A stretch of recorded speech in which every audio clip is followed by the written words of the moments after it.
Hi there, and welcome to the Rendering Jewelry with KeyShot course. My name is Ivan Vuzem, and I am a jewelry CAD designer and an authorized Rhino trainer. With my 20 years of experience with Rhino and Matrix, I will teach you all my secrets I've picked up over the years. In this course, you will learn how to create the most beautiful jewelry, photorealistic stills and animations, and what software and hardware to use to become most efficient at your work. In the overview chapter, you will get some basic information on this course and its instructor, and you will learn all about what actually is rendering and why we use it. You will also get some good tips to what hardware and software to use to get the best from your rendering. In the Methods and Principles chapter, I will be explaining a little bit in depth what makes a good render, and you will learn different methods for preparing your models for 3D rendering. In Rendering with KeyShot chapter, we will finally get our hands dirty and you will learn to know your way around KeyShot, and I will be showing you how to set up a jewelry scene from scratch. In Post-Production chapter, I will be showing you how to do some post-processing on both stills and animations, and you will learn how to animate depth of field as well as add some special effects like metal highlights and diamond sparkle. You will also learn how to make a render with the white background and PNG transparency. In this last chapter, I will give you some assignments for you to practice what you learned. I will also provide all the 3D models I used in this course, plus some extra for you to use in your projects. I hope this course will tickle your creativity and show you different, easier and faster ways of making outstanding jewelry renders. After this course, you will be able to create the same quality animations as the ones you see here. So stop wasting your time and start learning.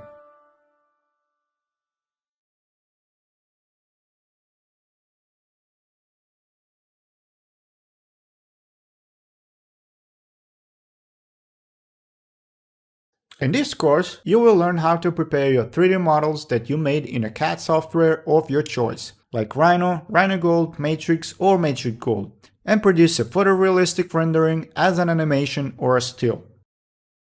I have divided this course into 6 sections, making it easier for you to navigate through each lesson. In this first section, you will learn a little bit about how this course is structured, about your instructor and what my background is, what is rendering in general, and some tips regarding the hardware and software you need for successful rendering. In the second section, we will cover some theory with practical examples on what is needed to make a great render. You will learn different methods and principles which you will be able to apply to any render software, not just KeyShot. In the section 3, we will get our hands on KeyShot, and I will show you on a practical example everything that is important in order to make a great rendering, and you will finally make your first render here. In the fourth section, we will go through post-processing of both stills and animations, and this is where I will introduce you to Adobe Photoshop and After Effects, and also some third-party plugins which I find are very crucial to bringing that final touch to realism for your rendering. In the fifth section, I will give you a couple of exercises for you to go through and actually use what you've learned in previous lessons. Sixth and final section is just an outro where I will show you where to find some extra resources as well as some of my 3D models and finished KeyShot scenes for you to download.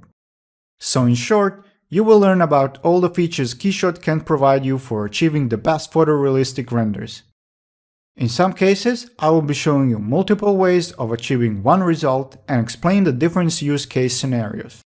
You will also learn how to animate some simple animations in KeyShot like camera animation and a simple 360-degree animation.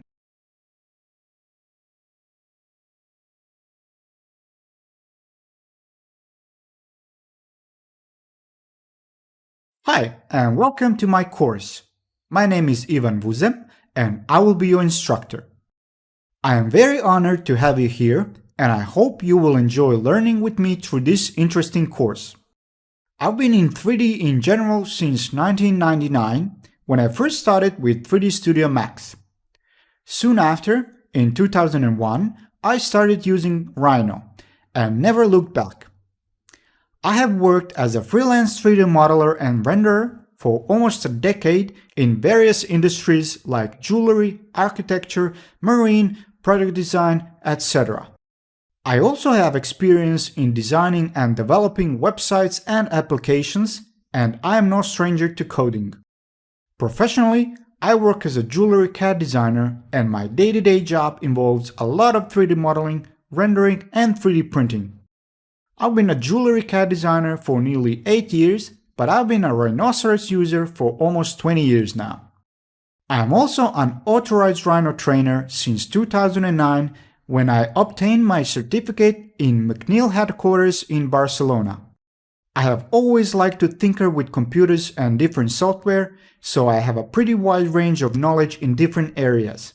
So stay tuned for other rendering and modeling courses like this one. In this course, I have compiled a lot of my rendering knowledge and I will be showing you all my secrets. The information in this course reflects multiple years of research and trying to find the best workflow that will help me get the best possible renders in jewelry. So let's get started.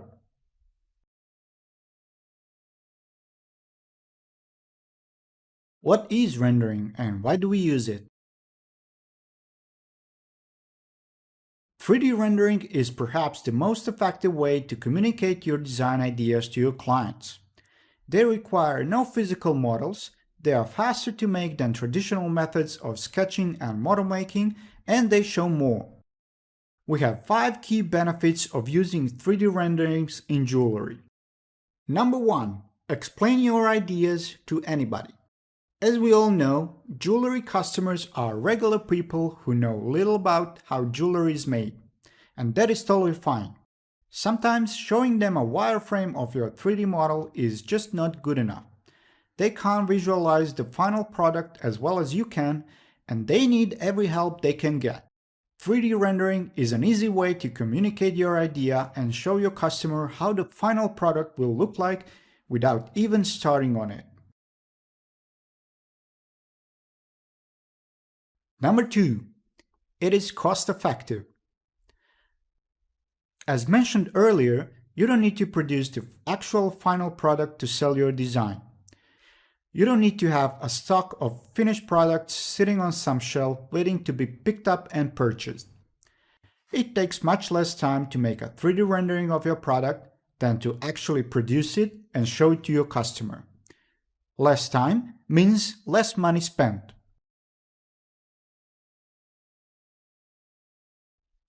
Number 3. Detect project errors.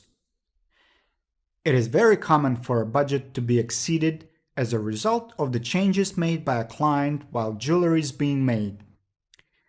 This is because clients often have no jewelry training and have difficulty comprehending certain ideas before the piece is finished, or at least near finished. With a photorealistic rendering of the jewelry piece, they can know whether they dislike the design right from the start. Catching the problem in early stages, we can avoid extra costs and time spent and get the perfect end result customer will be thrilled with.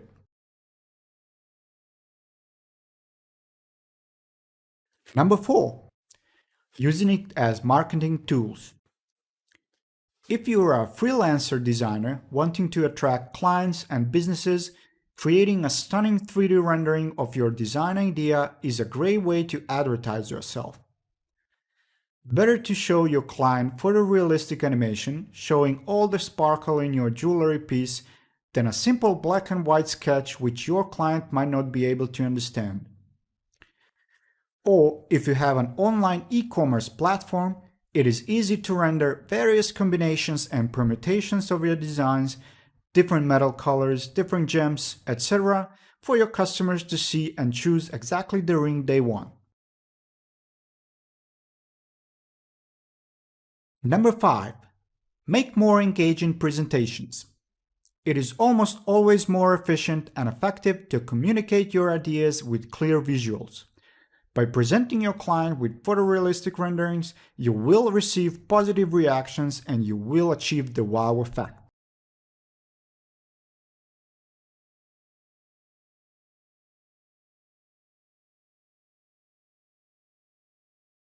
For purposes of recording this course, I will be using a fairly high-spec computer.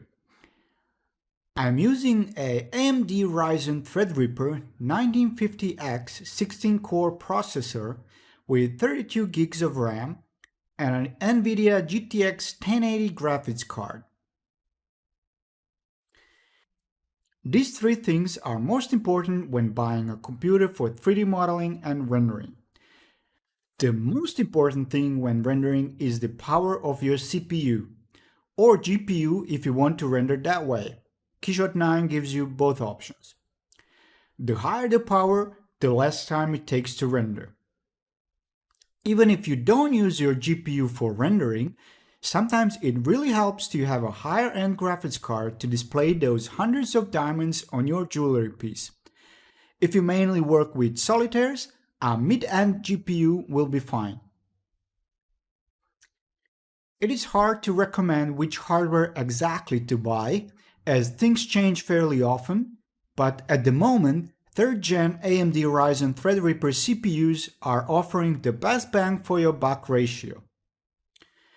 As for the GPU, it is not a bad idea to plan ahead, and at least buy a motherboard which can take up to 4 GPUs. That way later you can add more GPUs for more power. That is if you plan to render with GPU.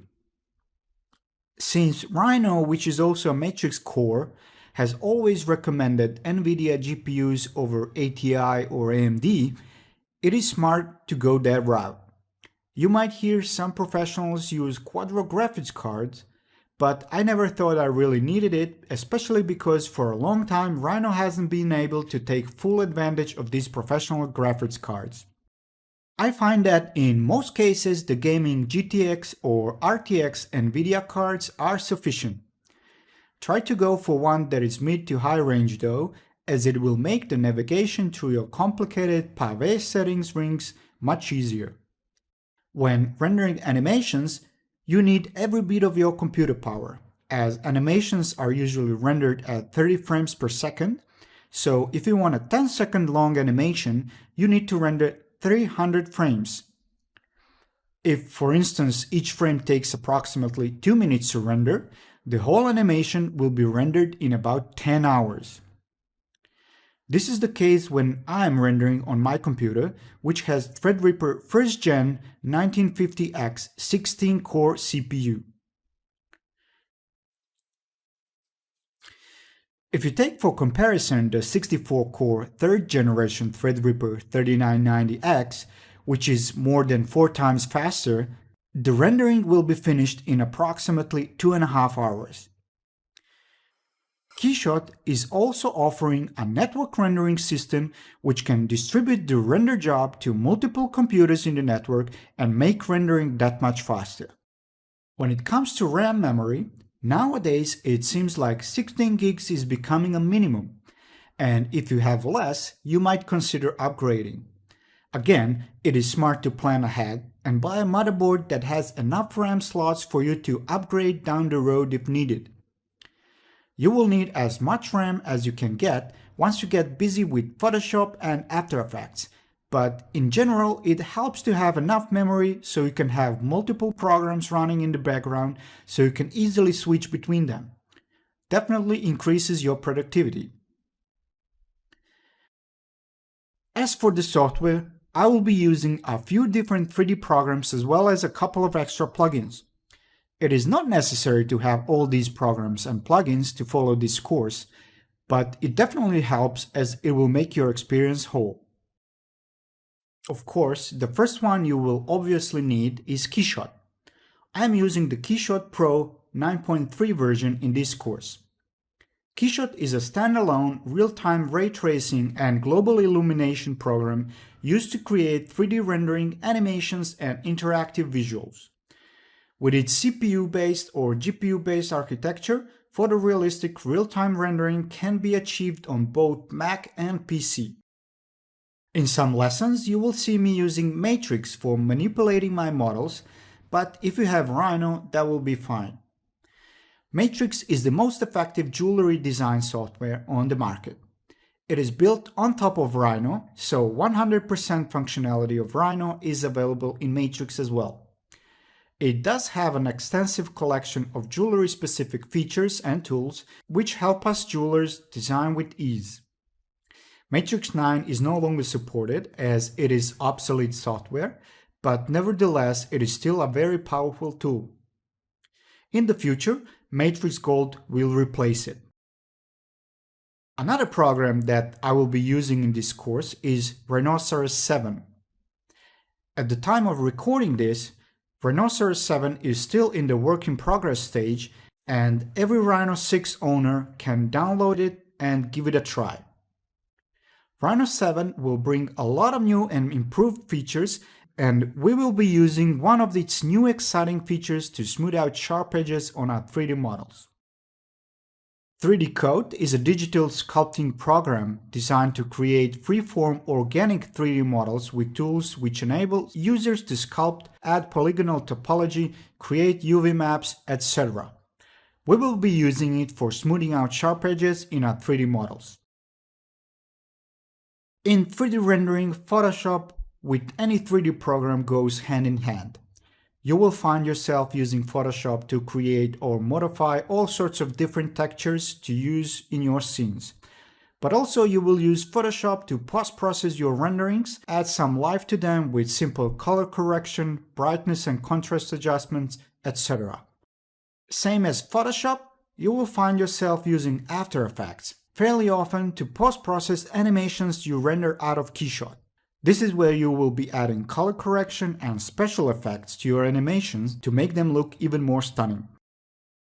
Trapcode Starglow is a plugin for Adobe After Effects for generating multicolored or monochromatic star-shaped glows that instantly bring life to your motion graphics and animations.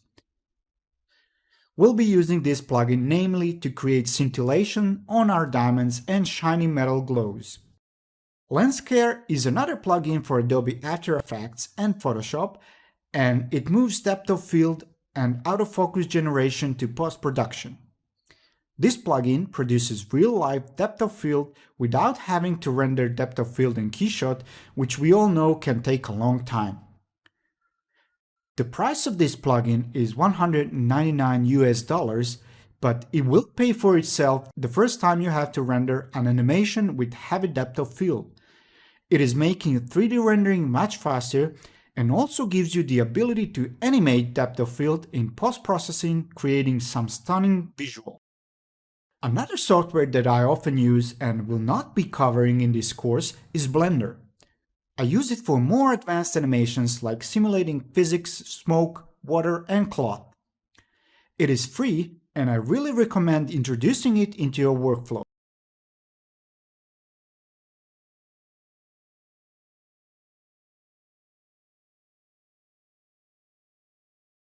Methods and principles for preparing your 3D model. So, what makes a good render? Well, getting into photorealistic rendering is no easy task. There are a lot of things to keep in mind, and be prepared for a lot of trial and error before you start getting decent results. You really need to nail all the small things that are needed in order for your render to look as realistic as possible. Every jewelry piece is different, so is every scene which you have to set up for your piece. Whether you want to make a well thought out scene or just a basic studio render, these 4 things will help you get the most photorealistic render possible. So we have pre-cuts for your diamonds, rounded edges, slight curvature on your surfaces, and real-life scenes with real-life props. Of course, on top of that, it is very important to have physically correct materials and lighting.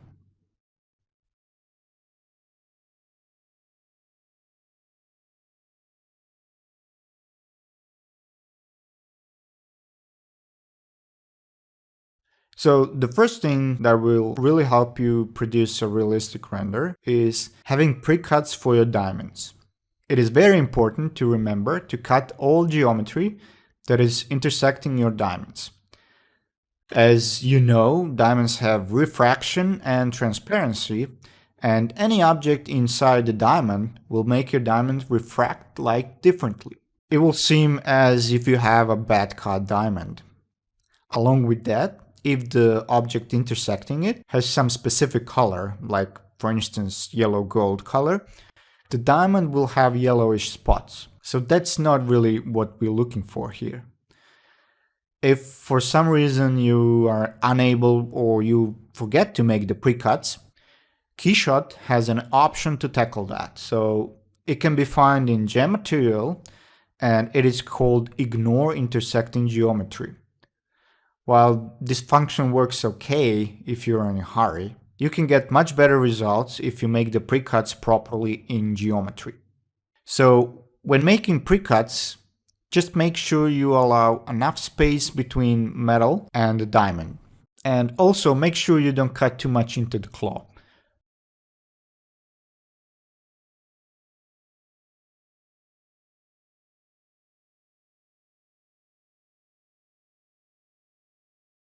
Another thing that is really important is having rounded edges. Having rounded edges on your models is one of the most important things, if not the most important thing. As you may have noticed, in real life, very few objects have razor-sharp edges. Natural rounded edges are very important in creating visual accuracy, because these rounded edges often create highlights and sometimes bend reflections. So these highlights provide crucial visual clues that are defining how we are seeing the object we are looking at. So in order to make the render more realistic, we must mimic these features. This image perfectly shows how adding rounded edges makes your render stand out more. It actually looks completely different and much more realistic. I will be showing you different methods that I find the best for producing the rounded edges. Knowing multiple methods gives you the flexibility to adapt to different situations where you might not have enough time to do one method, but instead you are willing to sacrifice some quality and go for the faster method. I will be showing and explaining 4 different methods I use all the time. So sometimes I use just one, and sometimes I use more than one, maybe 2 or 3 in combination. So we're gonna do rounded edges with KeyShot method, with Rhino Edge filleting method, 3D Coat, and Rhino 7 Quad Remesh method.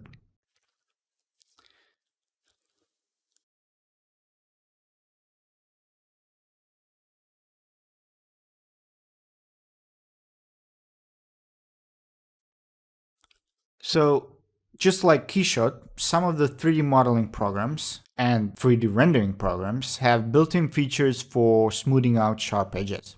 This is done automatically, and it's usually just a visual trick where the program simulates an edge softening display mesh for surfaces. This method is nice for small fillets, but when it comes to larger and more pronounced edges, like this cube, then you can clearly see the sharp edges on this box. So this method is fast and easy, but it doesn't produce nice photorealistic results. You can, however, combine this with another round edge method to get better results. I have a ring model here, which doesn't have a lot of smooth edges. Most of them are pretty sharp. And we will use the KeyShot feature to smooth the edges here.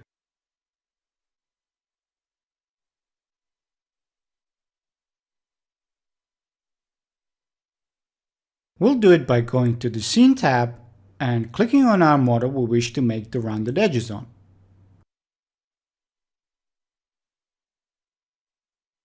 Then we go to the Properties, and under Rounded Edges we will specify 2 inches for a radius.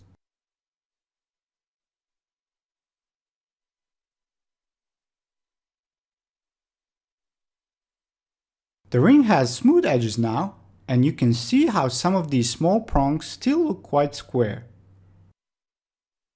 It is because this method is only making an illusion of rounded edges.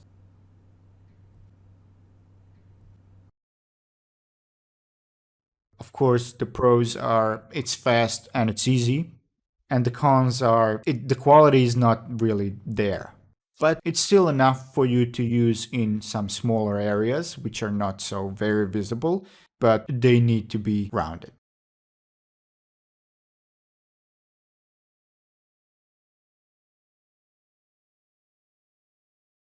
Second method, which is having rounded edges with rhinoceros.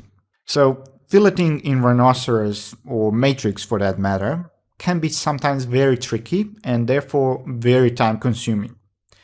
But the results are often the best when it comes to quality. Again, you can combine this method with the rounded edge in KeyShot method or any other to get the best combination of quality and time. Most of the time, you will be using the fillet edge command in Rhino, but sometimes you will need to build the fillets manually by using network surface or similar commands. You will be able to learn everything you need to know about filleting in Rhino the proper way in one of my other modeling courses. So the pros and cons of this method is, for the pros, of course, it gives you very good quality, if not great. And the cons is it's really time consuming, and in some cases it requires advanced modeling skills.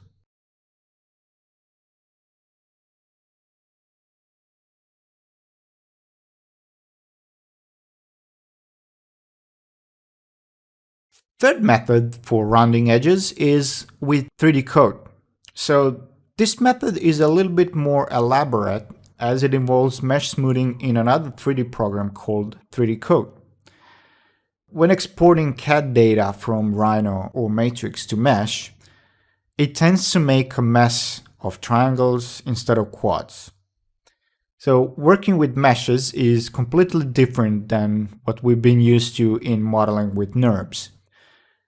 I'm not going to go into detail how to make good meshes, but it does involve having properly made NURBS surfaces, and also if you can, you should tend to have quads in your mesh. And if possible, you need to have those quads oriented in a proper way. The pros and cons for this method is, for the pros, it's fairly fast, it's fairly easy, it gives you good quality. And for the cons, occasional surface imperfections, like you can see on this cube on the side and on the top. Another con is autopo, which is the final step of this method, often fails because autopo is actually redoing the topology of your mesh. And sometimes it's hard for it to calculate all the small details. And this is why occasionally you have open meshes as well. And another con for this method is you are not able to set the exact radius of rounded edges. So you would have to round the edges in Rhino with fillet edge and then smooth out that in 3D code.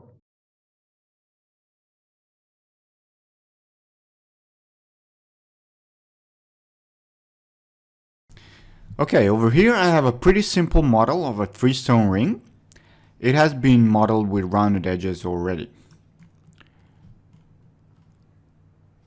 But you can see there are no rounded edges between the separate objects, like this one, and this one. So let's hide the gem layers so we can work with only our metal objects. And let's try first to Boolean union this. Select everything and type in BU for Boolean union. And now we see that Boolean union failed. This is not very uncommon in Rhino, and usually there's a very good reason why this happens. In this case, it happened because we have two surfaces laying in the same plane. They are like overlapping, and it's hard for Rhino to calculate that. But for this exercise, this is not important, as I will be showing you as well how to join all these together in 3D code. So it will automatically be joined, so you don't need to have any object booleaned. And as you can see, even this object has an open edge. But it's always good to try Boolean first in Matrix, because the operation in 3D code can fail sometimes as well. So let's select all objects and create mesh objects for the output. We're going to do that by typing in the mesh command and hitting enter. I often use these settings for this purpose, so you can set everything to 0 except minimum edge length and maximum distance edge to surface. You can put that to 0.001 and leave refine mesh option on. So let's go ahead and click OK. When we move the NURB surfaces out of the way, we see the mesh structure as good as it can get in Rhino. The orientation of quads is pretty nice, and there are triangles here and there, but that is fine. Select all the meshes and go to export.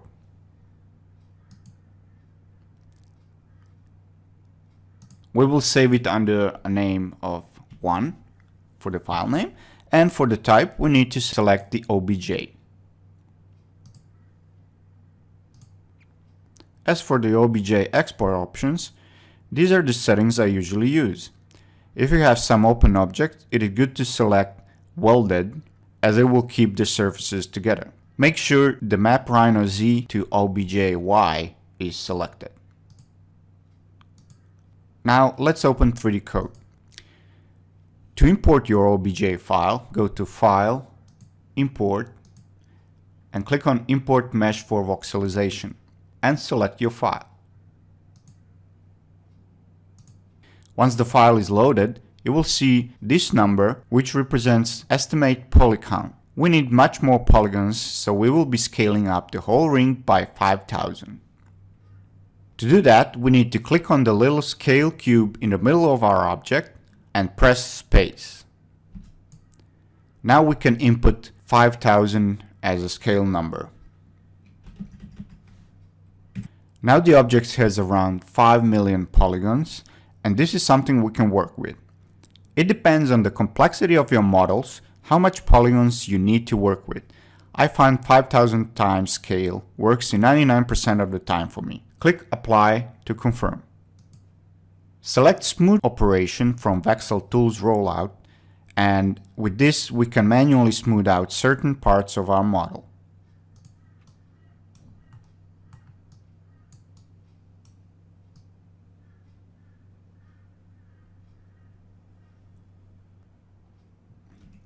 But we will use an automatic way of smoothing out the whole ring first. First of all, we will inspect the mesh density. By pressing W on keyboard, we will turn on the wire display. We can see that we can reduce this density to much less number. We can reduce it by clicking on the resample button and setting the required poly count to something around 1 million.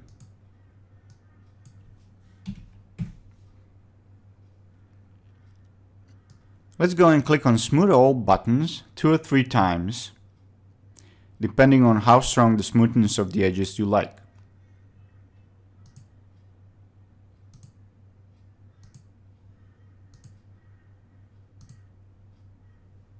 Now we can manually smooth out some areas more by just rubbing out the part of the model you want smooth out.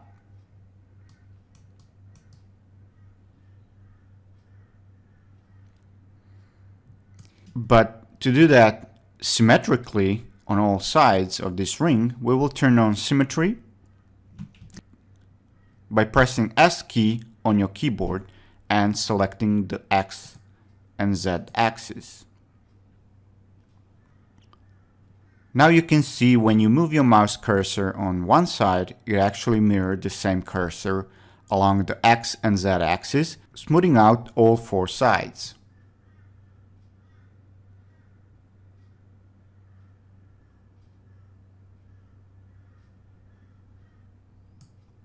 You can decrease the smoothing strength from 80% to 30% if you want less power on your smoothing tool.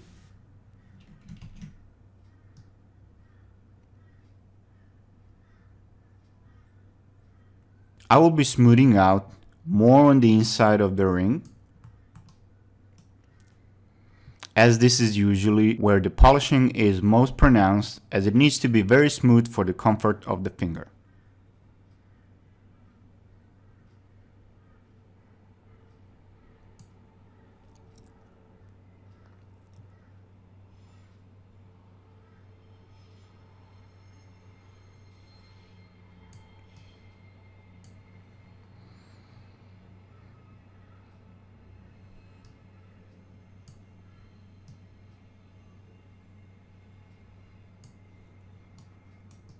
When done, you can export this to a new OBJ file by going to File, Export, and clicking on Export Projected Quads. You can save this file over your first OBJ, but I like to save it under separate files so I can easily go back step by step if things don't go as planned. Now let's create a new file by clicking on File, New. Now we will use automatic retopology of 3D code to make our OBJ file more optimized and to reduce any bumps on the surfaces. Please note, this method tends to fail pretty often, especially on more complex models, but it is worth a try as it will bring a bit smoother surface to your mesh. If for some reason Autopo fails for you, you will need to go back and forth and play with different mesh settings in Rhino and also voxelization settings in 3D code until you get it to work. If you find yourself spending a lot of time making it work, either use the mesh without Autopo or try a different way of smoothing out the edges I explained here in this course. It is the trial and error you need to go through until you get the results you want. Okay, so let's go ahead and go to File, Import, and click on Import for Autopo. Select your OBJ file and in the Autopo parameters window, set the required poly count to something about 100,000. Again, this depends on your model. Sometimes it can go lower, sometimes it needs a bit more than that. You want to have as little as possible, but still not lose mesh definition. As for other options, leave them as they are. Put the best quality, 50% for capture details, auto density leave it at 1, decimate model 40, and keep sharp details turned on. And press OK to confirm.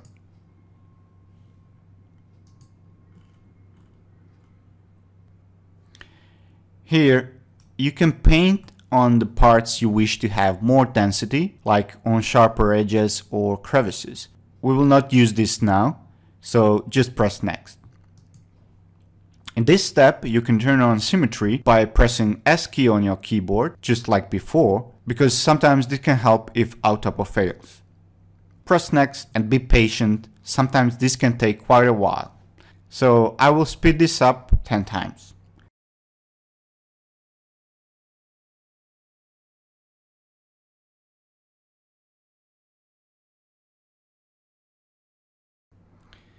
Once the Autopo is finished, you will have a pretty nice model with mostly nice quad mesh topology. So let's go ahead and export this file by clicking on File, Export Retopo Object. Again, I like to make this a separate file in case I need to go back and do Autopo again. So let's go ahead and call it number 3 and click Save.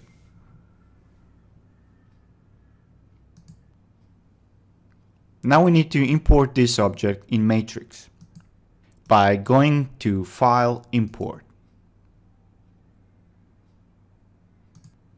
and select the number 3 and click Open. For the settings, I use default matrix settings for this. Make sure the map OBJ-Y to Rhino Z is turned on though. Click OK. Straight away, you see the ring is huge. That is because we scale it up in 3D code and now we need to scale it down. So let's go ahead and start the scale command. And for this origin point, set 0. And for the scale factor, let's use 0.02. Let's zoom in on the object and move it away so we can compare the two. If we turn on the rendered view, we will see there are no sharp edges anymore. And everything is smooth and the mesh is optimized fairly well. To inspect the model further, we will use Zebra. To see how the reflection will look, and although we can see some imperfections, once we load this model in KeyShot and add materials, it will look even better.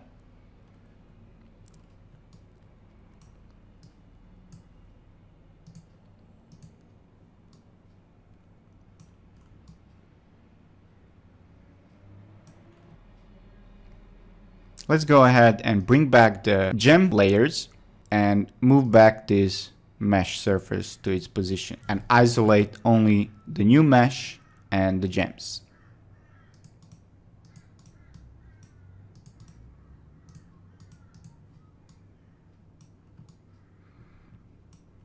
The only part that's left for us to do is to make the pre-cuts for the stones.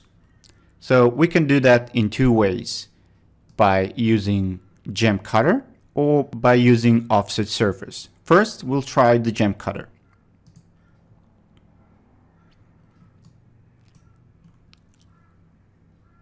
The best gem cutter to use for this is this one, Shallow. So make sure the gem cutter is not intersecting the stone too much.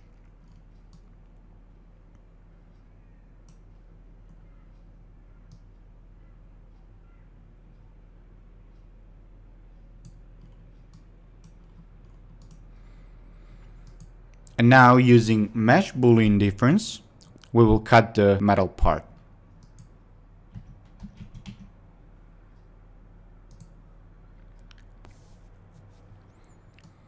If you want these cutouts to have smoothed edges, then you need to make the pre-cuts for the stones before you do the smoothing in 3D Code.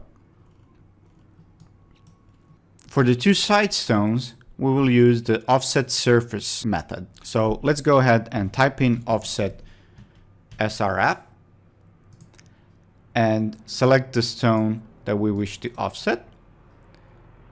And let's use for the distance 0.03 millimeters. If we turn on the shaded view, it will be easier for us to see what happened.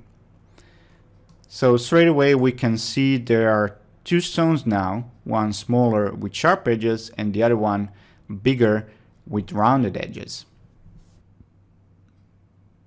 And now we can use mesh boolean difference again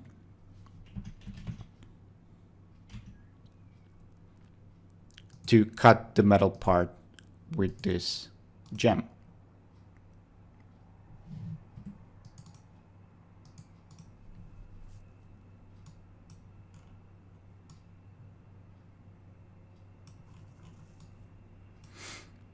We don't want our gems to intersect the metal object. If we undo the mesh boolean, now that we know that the mesh boolean works, we can mirror this to the other side. Now we can do the mesh boolean difference on both sides. Let's go ahead and turn on the gem layer again, and now we have a ready model for rendering.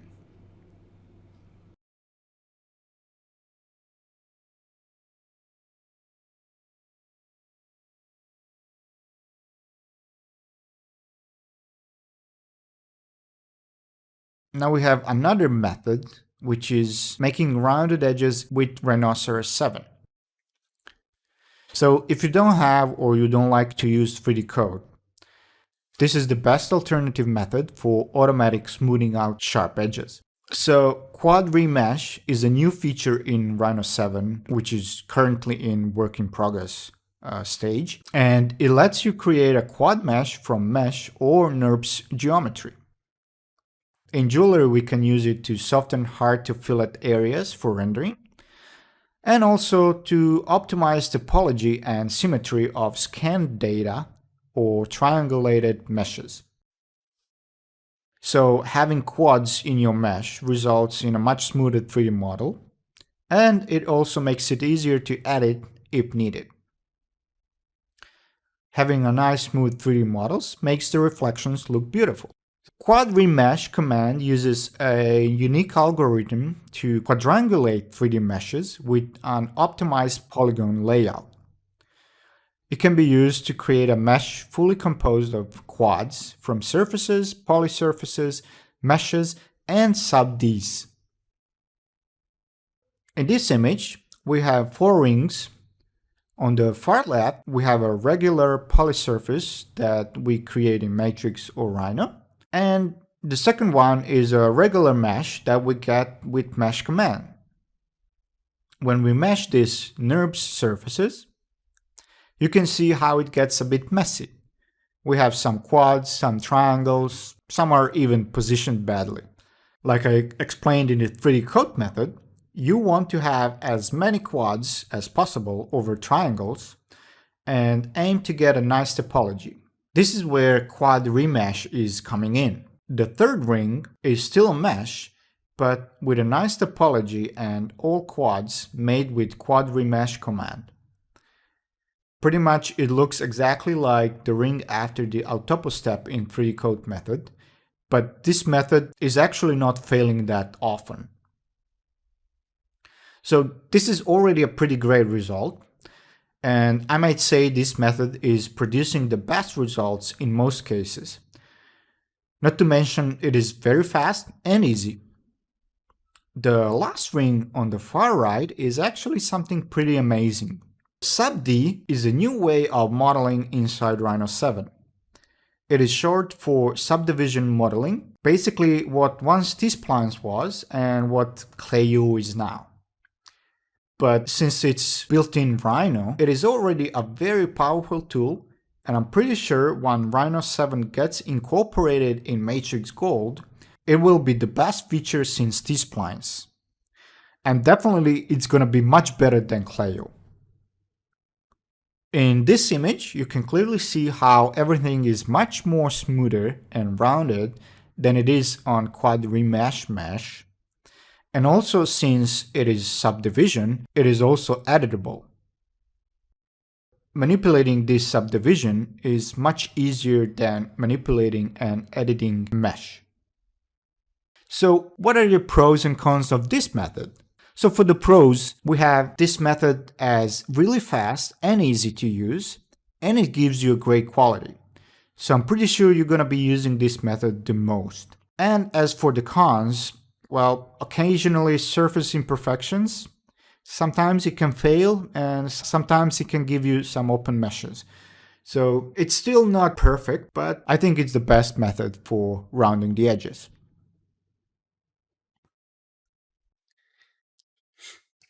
So let me show it to you how it's done in Rhino 7.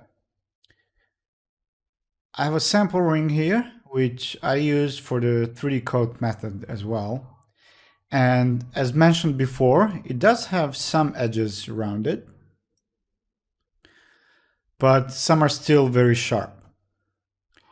And we're going to use Quad Remesh to make all the edges rounded. But before that, I just want to make a mesh out of these NURBS so we can compare. I'm going to use my default mesh settings and move the mesh away from my ring.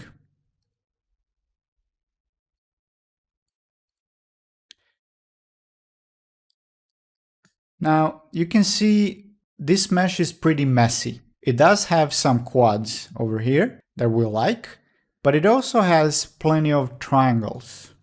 which we are trying to get rid of. And with quad remesh, we're gonna end up only with quads. And also sometimes quad remesh is not going to work on your NURBS for any reason. And in that case, it's good to convert these NURBS to the classic mesh, and that will increase your chances because you can use quad remesh on meshes as well. So let's go ahead and start the quad remesh command.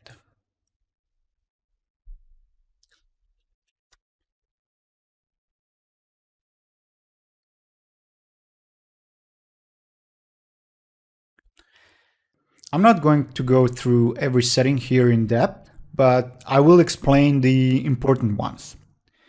So first we got target quad count, which is the most important. And it really depends on the complexity of your model. Sometimes you need to increase it, sometimes you need to decrease the number of the quad count. You just have to try it out for each of your models and find out the sweet spot. Right now I have it set to 2000 quads. And the next setting is use surface edges. So we need to set this to off, as we don't want it to use any surface edges as guides. We want it to make a nice topology, and when following NURBS edges, it can also make a mess out of quads. If you have a ring that has symmetry, like ours does here, you can turn on the axis symmetry options to speed up calculation and retopology. So I have turned on the X and Y axis because these are the axes that this ring is symmetric along. And the final important option here is detect hard edges. This is another setting that we need to turn off, as we don't want any edges to stay sharp. We want all the edges to be rounded. And before we go on, just make sure you have adaptive quad count turned on, as it will help optimize topology of your quads. So let's go ahead and click OK and see what we got.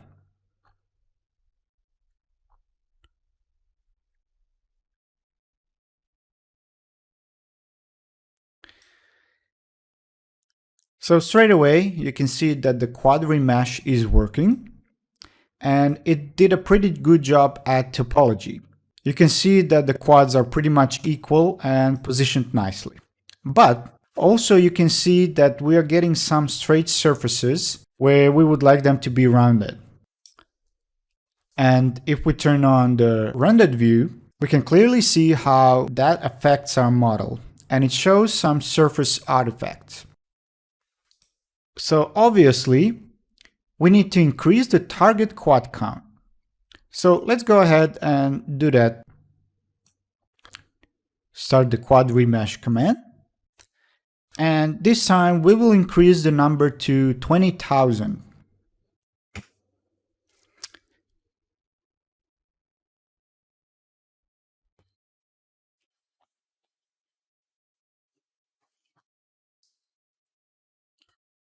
Now this is much better, but we are still getting some artifacts around some joints.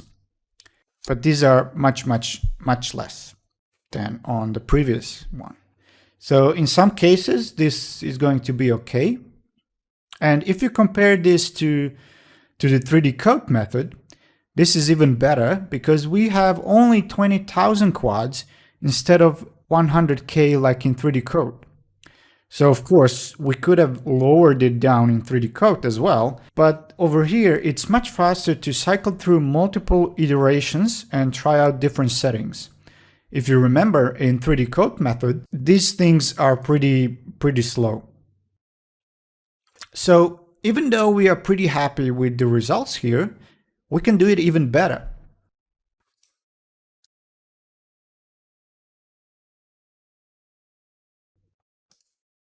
So first of all, let's try and lower the target quad count and see what happens.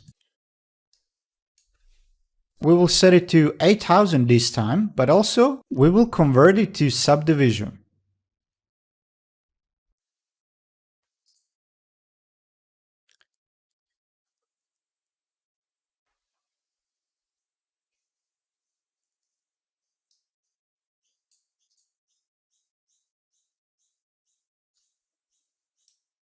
Now we see that we got a lot smoother results with using subdivision. And if you compare this part, for instance, you can see that on this rounded edge, we have 3 or even more straight lines, which are actually causing the surface artifacts. But on the subdivision, we have it nice and round.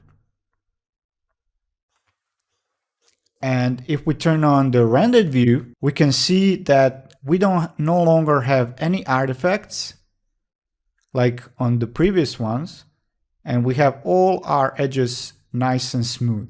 Now, the only problem is you can't import subdivision into KeyShot, at least not yet. So the workaround for this is to convert this subdivision back to NURBS. And we're going to use the to NURBS command to convert the subdivision to NURBS.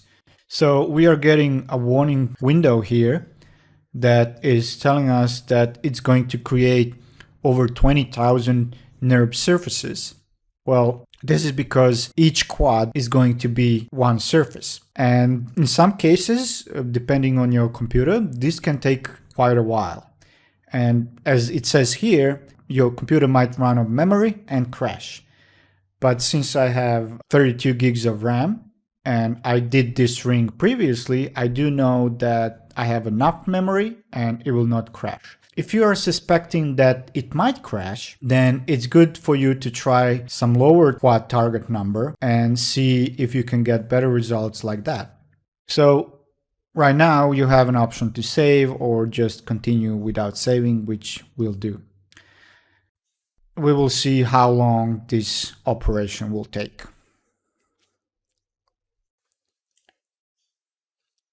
And once you get your new NURBS, you can save it as a 3M file and import it into KeyShot with no problems. Just make sure you save it as Rhino 6 file, not Rhino 7 file.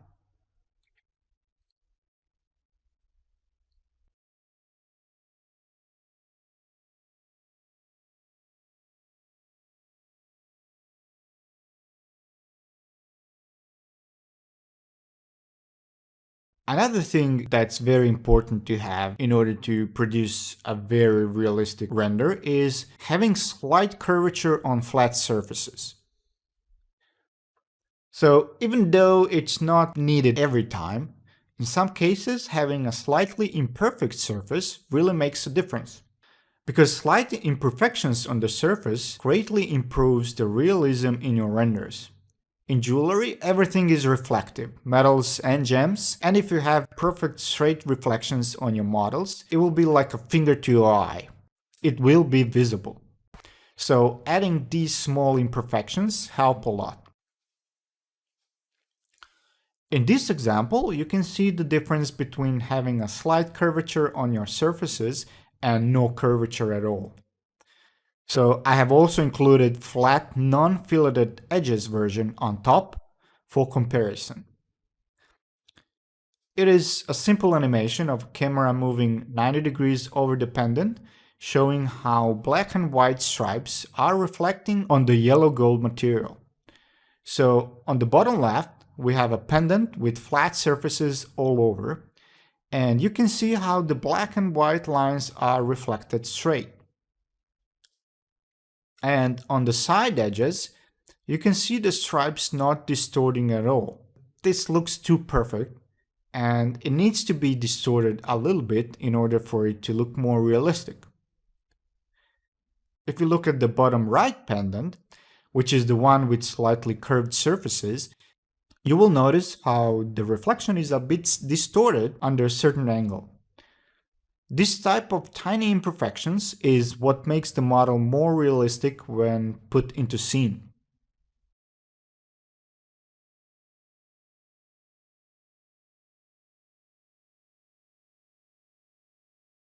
Another important thing for realistic renders is to have real-life scenes and props. It's perfectly fine if you need to render it on a white background and you don't want any other models around it, but it really helps if the model is in a realistic scene giving you more things to reflect. And also, lighting is improved because the light is then bounced off of various objects which have different material colors, which give a realistic mood to your scene. And having other real-life objects around your jewelry piece can also help the viewer's eye get the feel of the size of your model. Therefore, make it more realistic as your eye is used to seeing things in proportion. I have included a couple of 3D models made for you to use in your scenes, completely free of charge. Feel free to add these to your scenes and experiment in any way you want. I have also included jewelry models used in this course to make it easier for you to follow. You can download these models in the download section.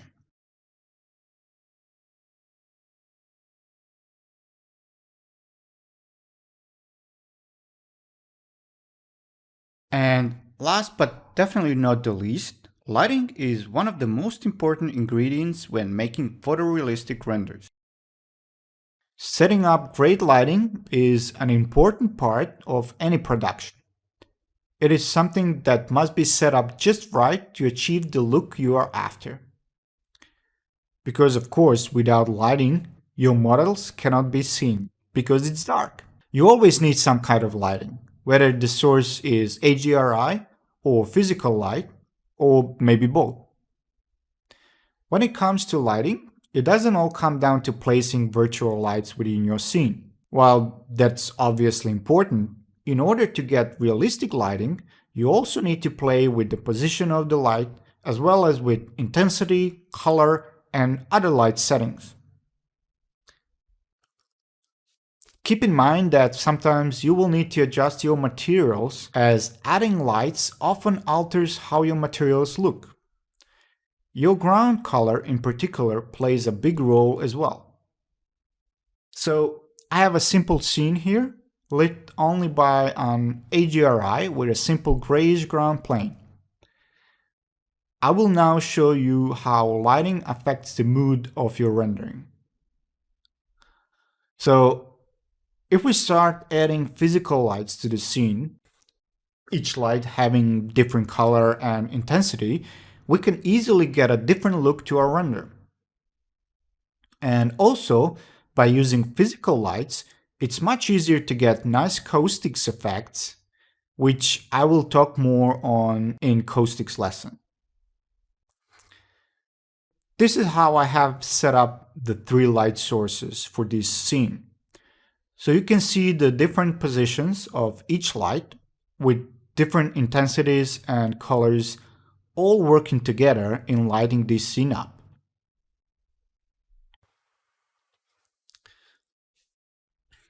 Or if you simply choose a different HDRI map to light your scene, you can get very different looks and feels for your scenes.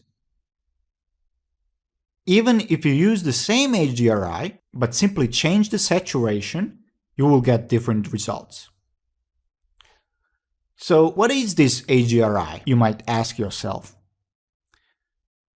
HDRI, or short for High Dynamic Range Imaging, is a technique used in imaging and films to reproduce a greater dynamic range of luminosity than what it is possible with standard digital imaging or photographic techniques.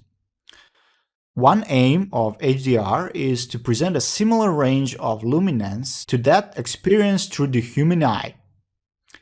Human eye, through the adaptation of the iris, adjusts constantly to adapt to a broad range of luminance presented in the environment. This basically means that this image has much higher range of colors and luminance, and for instance, if you want to adjust its brightness, it will not burn out the details in the image, as it contains much more data. If you compare adjusting brightness on a regular JPEG file and an HDR file, you will see that on a JPEG file, you will burn out all the details pretty fast, while on HDR file, you can really fine-tune the brightness as it contains much more luminosity information. So in KeyShot, HDRI is used for lighting environments. KeyShot can wrap these probes around an environment and they will provide the lighting to a scene. So these are usually just 2D spherical textures, wrapped around a virtual sphere which stands as your environment. Your models are positioned somewhere around the center of this sphere, and this way you're getting the light sources and the reflections from every direction. You will see later in the course that the AGRI does not only provide lighting for the scene, but also reflections of the objects within the scene. In KeyShot, you have all the tools to manipulate your AGRI environments like brightness, contrast, size, and rotation, but it also has some editing capabilities through its AGRI editor, where you can add different pins acting as light sources or even reflections.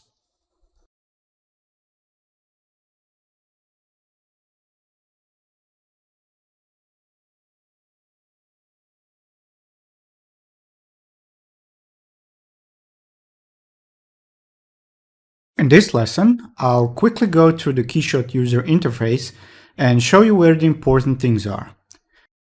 When you open KeyShot for the first time, you will be greeted with this welcome screen where you can stay up to date with what is new with KeyShot, open your recent KeyShot scenes, or explore some of the demo scenes.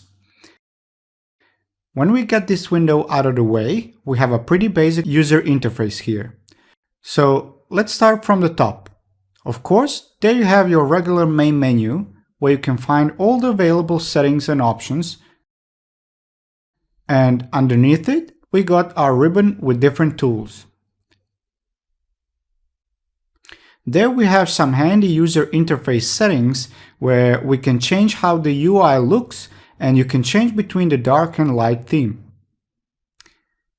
Then we have a couple of buttons controlling the rendering in your real-time view in the center. You can quickly set the CPU load in case you want it lower, so you can work on other things while it renders in the background. Then you have a handy pause button and the performance mode, which will speed up the rendering in case you need to move the camera or some objects around and rendering is really slowing you down. Here you also have an option to switch to GPU rendering instead of default CPU, and of course you can toggle the denoise. Next, we have a couple of buttons to set the default left mouse button behavior. For me, it makes the most sense to keep it at tumble, as you have the dolly and pan in your middle mouse button. I guess this makes sense if you're working on your laptop without your mouse. Then you have some camera, geometry, and material tools shortcuts. And I will be accessing most of these through their panels to make more sense. In the middle, there's the real-time view where you will see all your work, and on the bottom we have a toolbar. On the far left of the toolbar, there is a Cloud Library button where you have access to some pretty great resources like materials, environments, backplates, textures, and models. It is free for you to download and play with. In the middle of the toolbar, you have your main functions. Since KeyShot is a 3D rendering program, it doesn't come with any modeling tools, so obviously you got the import button where you can import your models into the KeyShot scene. You can also import models by simply drag and dropping the file onto the KeyShot scene area. It is capable of importing an array of different 3D models, among which is Rhinoceros 3DM file format, also used by Matrix. But also some of the common ones like OBJ, STL, STP, and plenty of others. Next icon is Library. When you click on it, you will basically open a big panel on the left with 7 different tabs. This is your library where you can find your materials, environments, backgrounds, and even some basic models for you to import. This panel you will want to keep open most of the time as you experiment with different types of materials and environments. This is also where you will find lights, which in KeyShot are listed under materials, and you use them the same way as you would a material. Just apply to any object. Third icon in your bottom toolbar is a project icon. This will open another panel, but this time on the right. You will want to keep this panel open most of the time as well, as this is where you will find all the settings regarding your scene, specific material settings, cameras, environments, etc.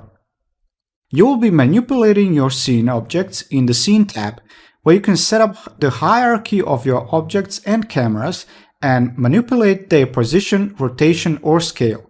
In the Material tab, you will have your list of all materials used in your scene, and there you can fine-tune every material to your likings. In your Camera tab, you can set up as many cameras as you want, with different positions, targets, depth of field, or lens settings, and easily cycle through them as needed.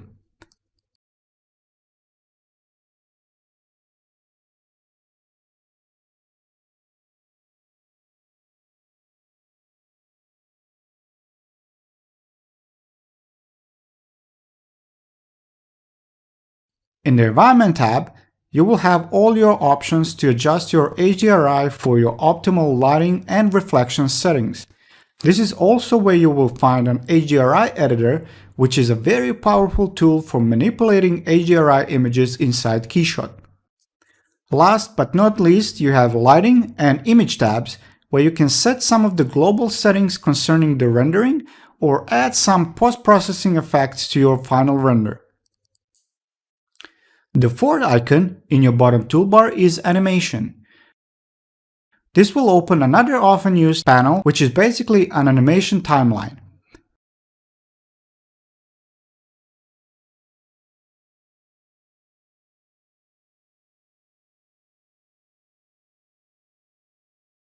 This is where you can manipulate and adjust all your animations, whether they are camera or object and part animation. Next icon in the toolbars are dependent on which add-ons you have with your KeyShot. If you have KeyShot XR or KeyVR, these two icons will be controlling all the aspects of these two. Next one is the Render button, and it is very important as this is where you will be setting the type of the render you want to output.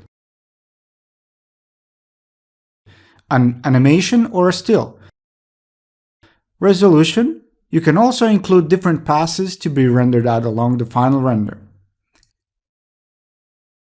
You can also set up the quality of your rendering and manage multiple render projects with the great add-on of Q, where you can batch render multiple files.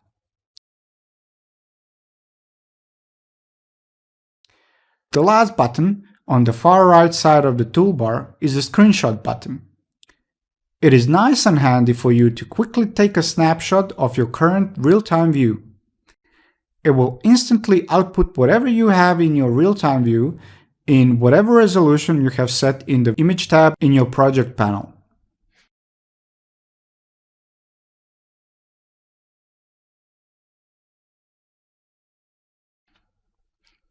Keep in mind, it will also automatically create a copy of your current camera, so by often using the Screenshot button, you can quickly end up with a lot of unwanted cameras. So this was a very fast walkthrough through the KeyShot user interface, and the best way to learn your way around is to use it.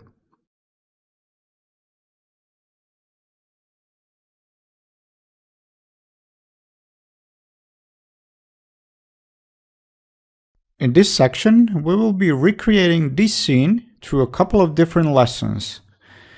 Each lesson will cover a specific task.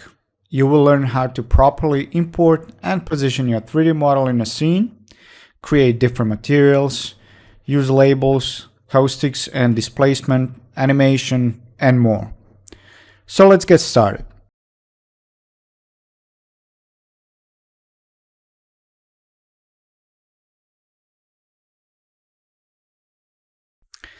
Importing 3DM files.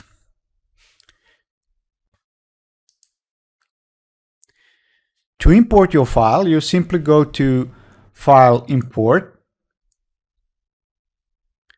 and browse for your file, or just drag and drop the file into KeyShot. So first, we're going to be drag and dropping the cushion ring bridle set file into our KeyShot. You will get the import window where you need to specify some settings for importing your 3D model. I will go through all these options. So first up is adding to a model set. In most cases, we'll use the default setting, unless you want to use this option and create a new model set for displaying different tree variations in a single KeyShot file. Under position rollout, we have 3 different options for automatic positioning of our 3D model in a KeyShot scene. I like to position my model in Rhino or Matrix, and I don't want KeyShot messing with that, so I will turn off the center geometry and snap to ground options, and turn on the keep position relative to native origin. Basically, when you click on the third option, the first 2 will turn off automatically, and vice versa. If you save your object in your default 3D modeling program somewhere outside of the origin, so it wasn't centered, then you might want to use the first 2 options. The up orientation setting is very handy, as different 3D modeling programs have their up axis different. In Matrix and Rhino, the up axis is always Z axis. If you are coming from a different program, change this accordingly. Next, we have under geometry rollout an option to import NURBS data. Again, if you're importing your models from Matrix or Rhino, which are NURBS programs, you want to have this option turned on in order for KeyShot to load objects properly. In the next rollout, we have 3 options. The first one is adjust camera to look at geometry, which is handy if you are just starting with your scene. It will move the camera position to look at your imported 3D model. You don't want this if you already set up the position of your camera and just want to add one more object to your scene, because this will alter the position of your current camera. The second one is adjust environment to fit geometry, which will scale the environment to match the size of your geometry that you are importing. If you are just starting to set up your scene, then this option is visible. However, if you already have some models inside your scene, this option will not be available. The option import cameras is more or less useless, as we will be setting up our own camera here in KeyShot. Usually, if you leave this on, it will import all the cameras from Rhino or Matrix, the top, side, front, and perspective cameras. You don't really need that. Most of these settings, when you set for the first time, the next time when you will be importing 3D file, these settings will stay the same as you set them previously, except for this option, the import cameras. For some reason, KeyShot never keeps this option turned off when I turn it off, and every time I want to import 3D files, it turns on automatically. So we will turn off the import cameras because we don't need that. In the next rollout, for materials and structure, we have some handy options which can speed things up if we use them properly. So the first one is unlink materials by layer, which is going to unlink all the materials that are in a separate layers in Matrix or Rhino. So if you import your 3D model from Matrix, you will have all the gems in one layer. It's usually called gem 01 to 04, and it's blue color. And all the metal in another layer, which is usually green layer. If you have two-tone metals, it is good to keep them in a separate metal layers too, so you can easily apply materials to different parts of your ring. To understand why this is handy, I have included all 3D models saved in a single layer. So the option unlink materials by layer will not work because all the objects are in just one layer, the default black layer, and we will have to unlink materials manually. The second option, apply materials from library to matching source names, is also very handy as well. If you name your objects in Matrix or Rhino the same name as the material in KeyShot library, then the material will be automatically applied to that object. The last option, enable quick import, which will use the last settings you set for every future import without showing you this import window. It is handy in some cases, but if you want to use different import options for certain files, then you will want this option turned off. So let's go ahead and click on import so we can import our model. Now that the model is imported, we can move on to importing other files. Keep in mind that the import window gives you different options, sometimes based on different formats you import. Now let's import a second model, which is earrings 3D file. And you will notice that under the environment and camera rollout, we now only have two options. And in the materials and structure rollout, we have one more option, which is apply materials from scene to matching source names. So this one is pretty much the same as the third one, but it's using the materials from the scene. So if you have all the materials set up already, then it will use those materials. But since we have our model saved in only one layer, no names on our objects, then we will simply just click on import.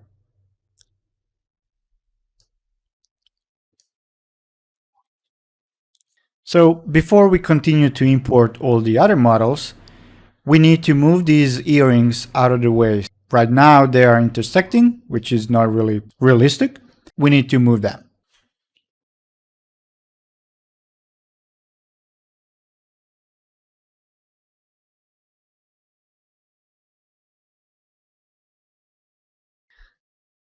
Positioning your models. To position your model, we need to go to our Scene tab in the Project panel and make sure that the earrings object is selected. Then we go to Position tab below, and by clicking on Move Tool button, we will be able to move and rotate these earrings to our liking.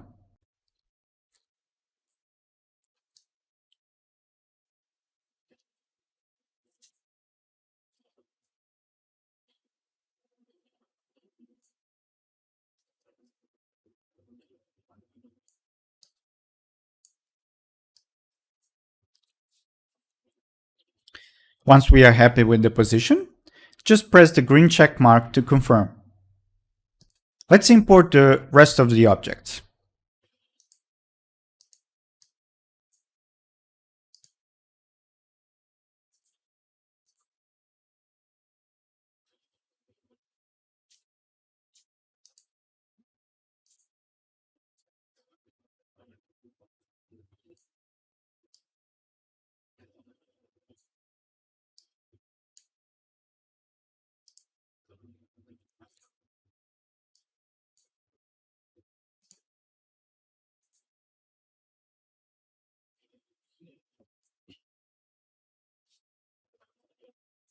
After you import the lipstick 3DM file, you want to open its lid so it actually looks like a lipstick.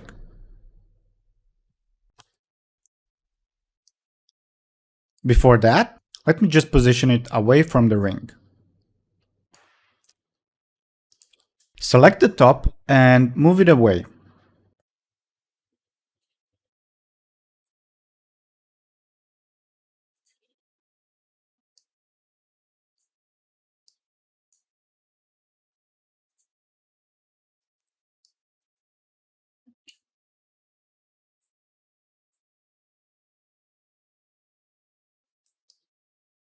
You can rotate it with the rotate option in the move tool.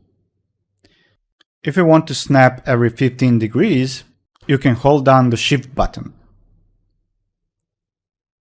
Or simply input the rotation number minus 90 degrees under X-axis rotation.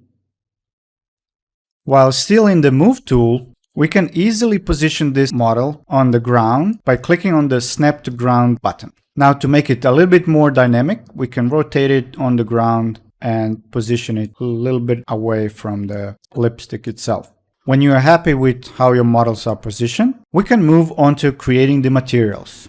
You can always adjust the position of your object in the later stages when you have everything set up. Right now, I can already see that these two are pretty close to each other, so I can easily move it. And after, when you start adding materials and start creating cameras, you will notice that you need to position your models a little bit more so you get a nice scene going on.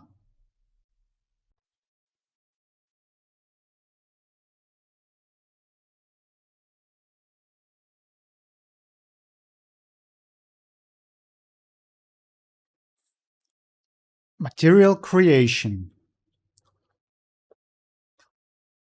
Now, if you go to the Material tab, You will notice there are 4 black default materials. These are automatically created and applied separately to each 3D model you imported. The color is automatically transferred from Rhino's layer color. Once we start adding different materials to our objects, these black materials will disappear.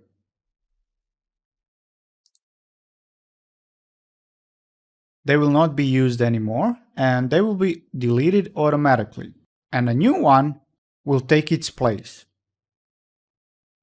So if you set up your material and then drag and drop another material onto that object, the original material you created will be deleted. So keep that in mind if you don't want to lose any settings you made on your materials. We will now have to unlink all the materials that need to be different. We could have simply changed the layer in Matrix for each separate object, and the materials would be unlinked automatically. If you have a lot of objects and you don't have any materials set up already, the best way is to unlink all objects. To unlink them all, you first need to link them all. Right now you have 4 materials, and if you go to the Material tab on the bottom, you will see the list of your materials. And there you need to select them all and right-click and select Link Materials. That will link all 4 materials into one, and all your models will have the same material applied. Now we can unlink this material for each object, and that will create a number of copies of this default material, and each copy will be applied to a separate object. So go to Scene tab and select all objects, right-click and select Material Unlink Material.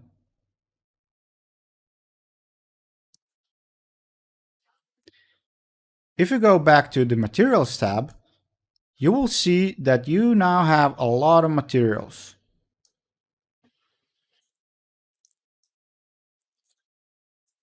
Each separate object has its own material here. Now if you start drag and dropping materials, you will apply one material per object only.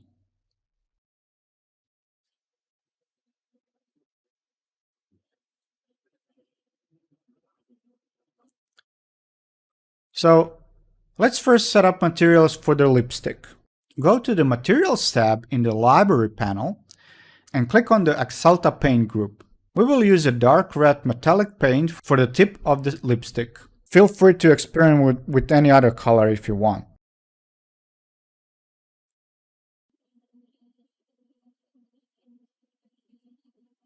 We're going to use Red Hot Meltdown. So in our material list, we can see that we have now one red material. So if we double click this, it will open the settings of this particular material. We can set the roughness to something like 0.05 to reduce its reflection on the tip. Moving down, for the lower part, we will use gold material. So in the material library, expand the metal group and then expand the precious group. From there, we will drag and drop the gold 24K polished material to our object. There is also an edge part, which you also need to drop the gold material. And this time, when you do it, you will be presented with a window asking you if you want to link materials. KeyShot has recognized that you already used the same material to one of your objects and politely asks you if you want to link these two, so you don't have multiple copies. Click Yes and move on. Now, when you want to change this yellow gold material, you will have to change it only once, and it will be applied to all the objects that have that material. For the outer plastic shell of the lipstick, we will again use the Axalta paint material. And this time, use some black or dark blue material, like Blackberry Brandy. Again, as you drag and drop the same material onto the second part, it will ask you if you want to link these two materials. And click Yes once again. The only thing we will change on this material is we don't want it to be so reflective. So we can either try to find this material in this long list of all the black materials, or simply just double click on the object that we want to open the material settings for. It will automatically open the material tab and the settings for this particular material. So we can reduce the reflection on this material as well, and we will put for the roughness 0.05. Now straight away you can see how the reflection changes. So let's move on to the perfume object now. For the top cap and the body, we will be using glass material. So go ahead and click on the glass material group in the materials tab. We will use glass solid white material and drop it onto the cap object and on the body, where we will click this time no when it asks us if we want to link these two objects. The reason we don't want these two linked is because these two will have slightly different tints. So these two will be different materials. The body glass will be slightly rose. For the metal part, we will again use the gold material.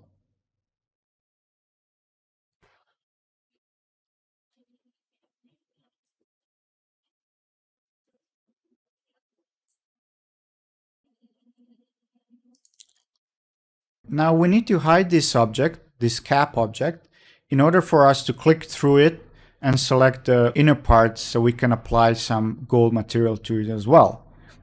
And just make sure that the scene tab is turned on, that way you can click and select different objects. So if the cap is in the way, click on the object of the cap and it will automatically select the object in this model list, and you can click on the little eye icon to hide it. So now you can drag and drop the materials onto this part as well. In this case, we want the two materials to be linked, so it will be completely the same as for the lipstick. Now we will be working on the liquid, and we need to hide the glass object in order for us to select this liquid. So first select the glass object and hide it. So let's go to the liquids group in your materials tab and drag and drop liquid KeyShot render juice. You will notice that the liquid material is completely black. This is because we need to adjust the transparency distance. We will have to do the same for the gem materials on the bridal set for the brown diamond. So double click the liquid object in your scene. That will automatically open the liquid material settings, and in there we will change the transparency distance to 10. We can also change the color to some light pink.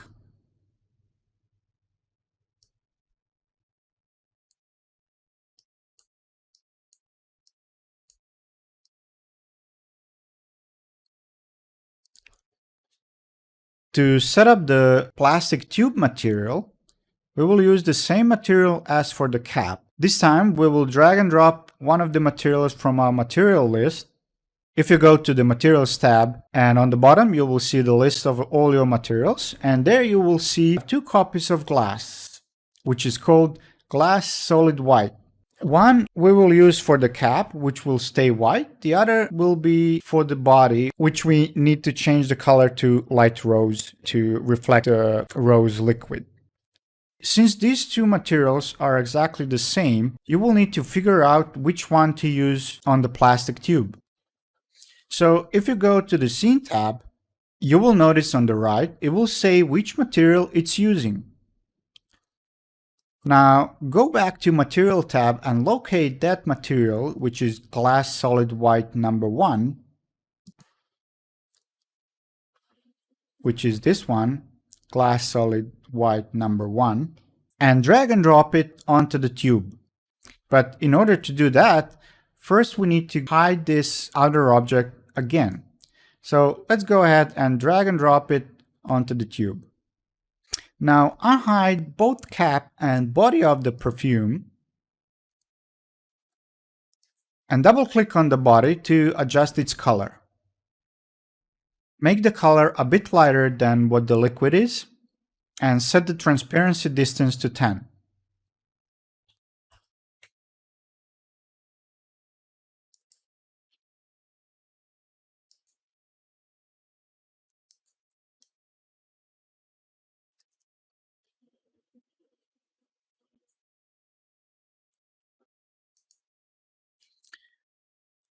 Now we are ready to set the materials for our jewelry.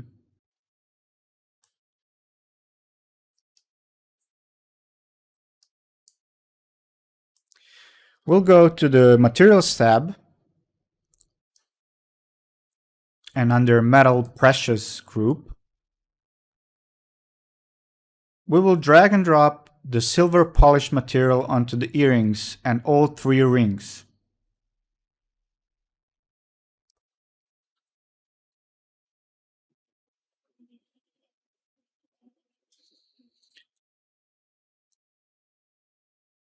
You can link them all together or make them separate by object if you want to have different materials for earrings and rings. We will go with the same materials so we can link them. Just make sure you apply the material to all the objects.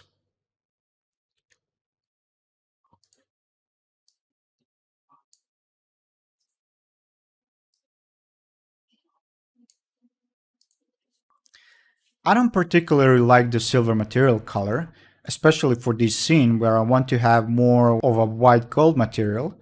So I will go to the material settings by double clicking on one of these materials, and instead of using measured metal type, where you can choose from predefined metal looks, I will use color for the metal type and use a darker gray color.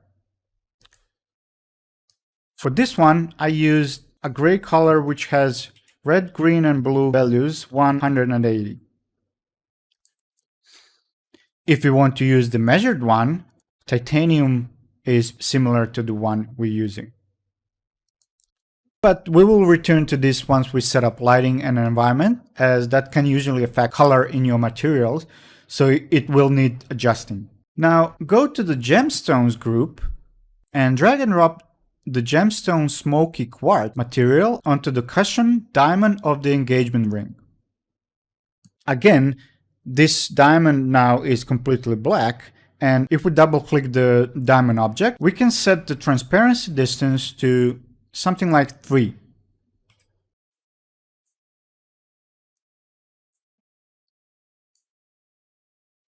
The reason why I left the diamonds to last is because usually there can be a lot of diamonds, and this way I won't have to select each stone one by one, making sure that I haven't selected something else accidentally. Now, if you go to the Materials tab, and in your materials list, you will see all those black default materials. Each black material is one material for one diamond. We can simply select all of them and right-click and click on Link Materials.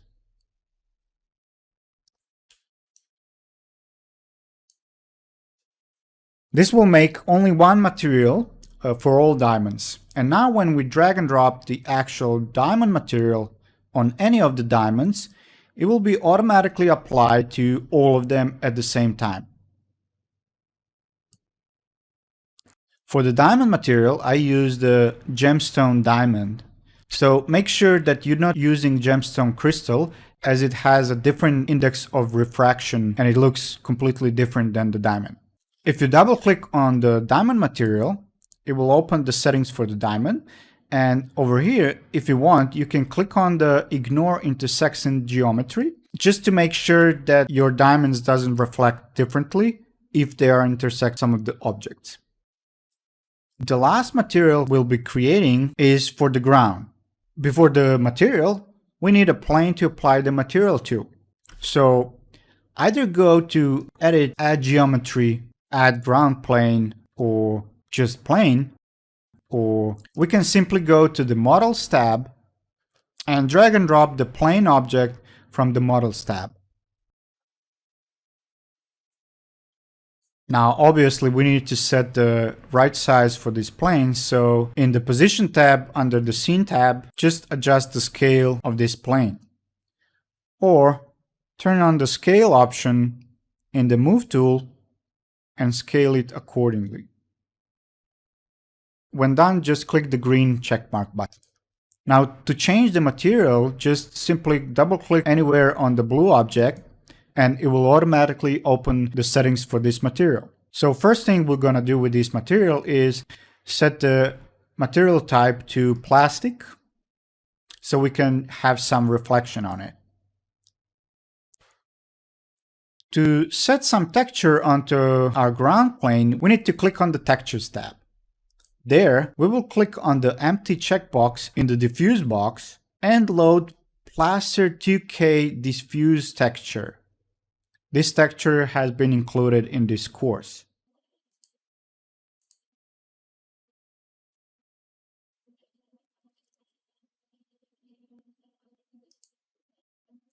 Now, click on the checkbox in the Bump box and browse for the Plaster 2K Normal texture.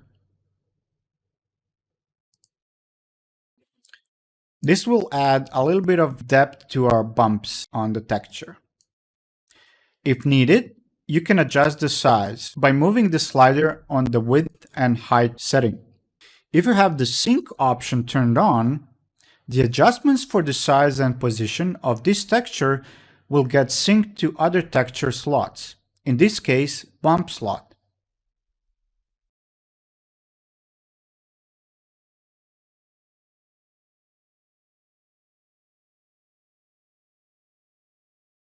Multi-material.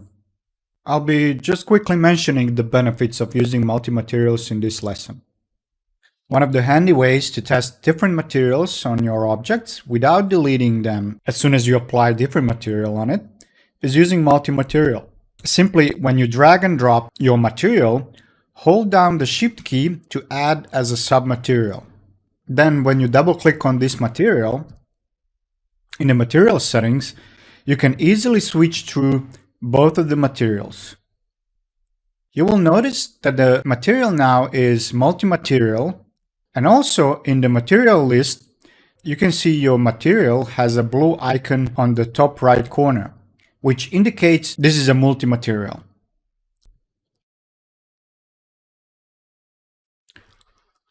And I will not be covering this in this course, but multi-materials are also a very handy thing to have when you are batch rendering files. Because when you are batch rendering files, you can set up as many materials as you want here, and it will automatically render each material in a separate render file. This is very handy when you are doing the rendering for e-commerce websites. But more on that in one of my other courses soon.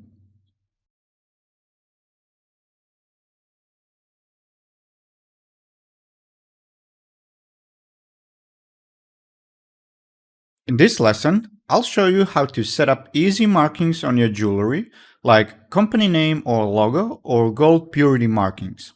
I will also show you how to apply material to your labels, as well as make them raised. So let's get started. I have included all the labels in the download section, but you can make your own pretty easy in Photoshop. This is simply black text on a transparent background saved as a PNG file.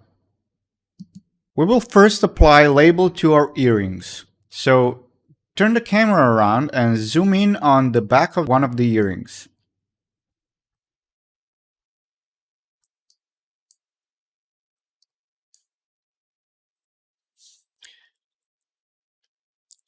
Double-click on the metal part of an earring, and in the Material tab, click on the Labels tab to reveal the label options.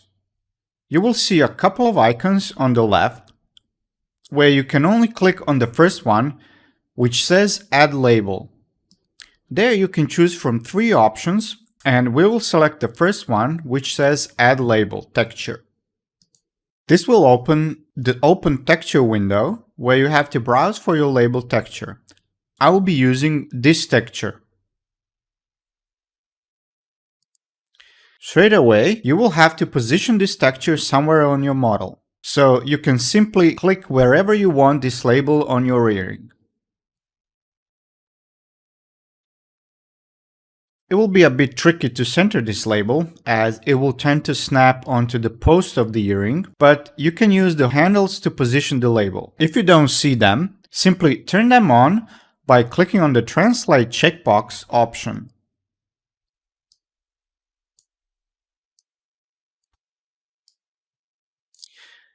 On the right, in the Material panel, you will see the options for size and mapping. By default, it is using the DPI for the size. Turn that off and set the size manually.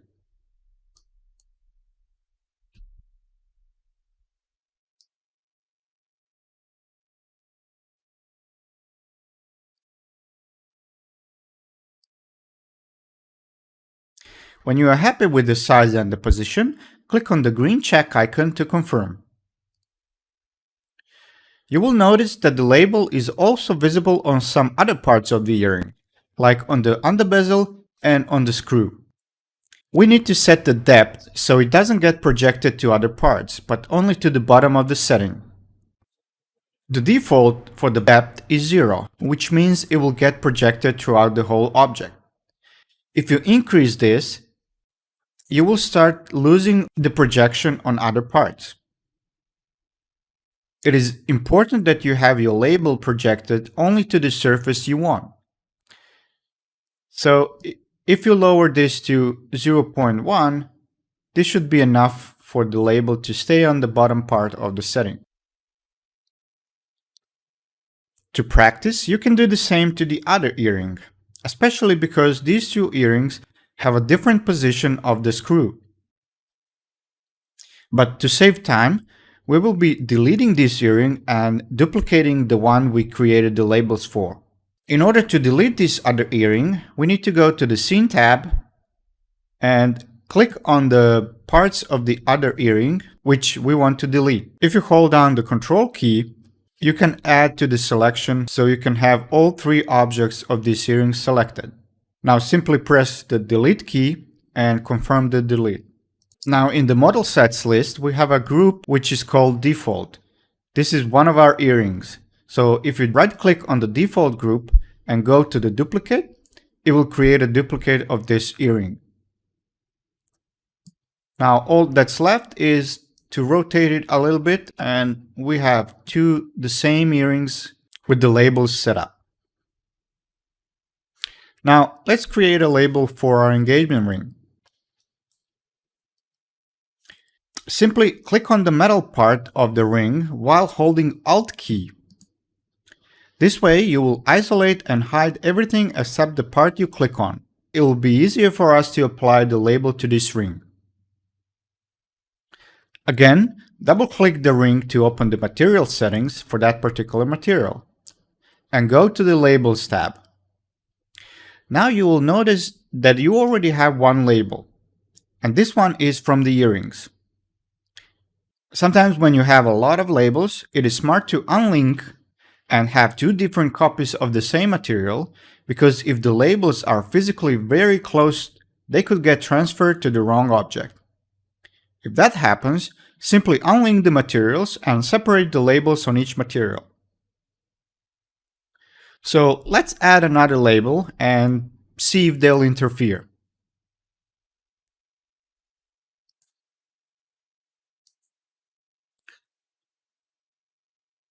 I will be using this texture for the label. You might notice that this time you didn't get the positioning window automatically. So simply to open it, click on the Move Texture button and you will have the same controls as before. Now the positioning will be a bit more tricky because the ring is angled.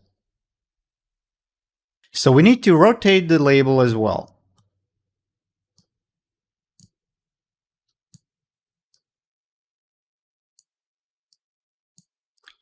We will also need to resize it, so turn out the DPI option and change the size accordingly.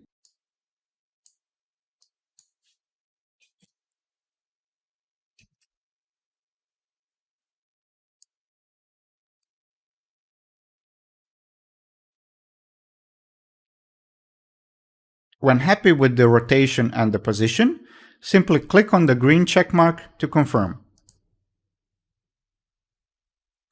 Now, if you turn your camera around, you will see the label is on the outside of the shank as well. We need to set the depth of this label.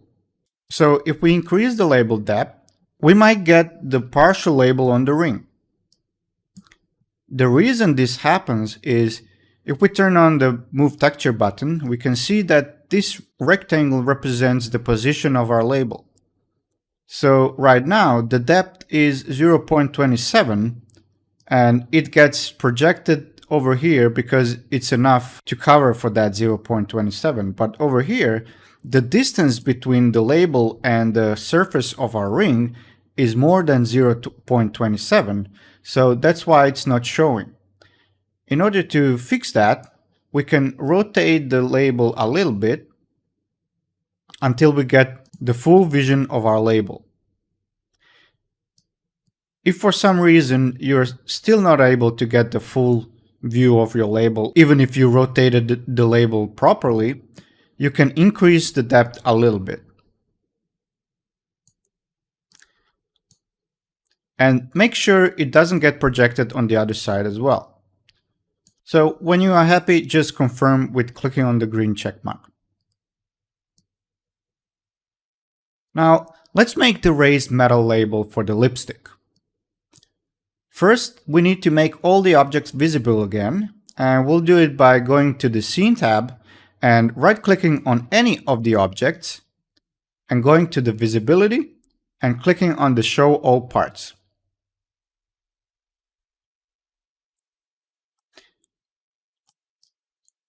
Now we can isolate the top of our lipstick by holding down the Alt key and clicking on the lipstick. Double-click on the lipstick to open the material settings for this part and go to the Labels tab and add a new label.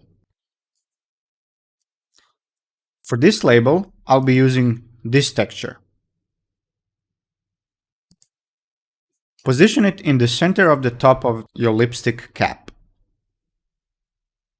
Again, we'll need to adjust its size, so we will turn off the DPI option and increase the slider to our likings.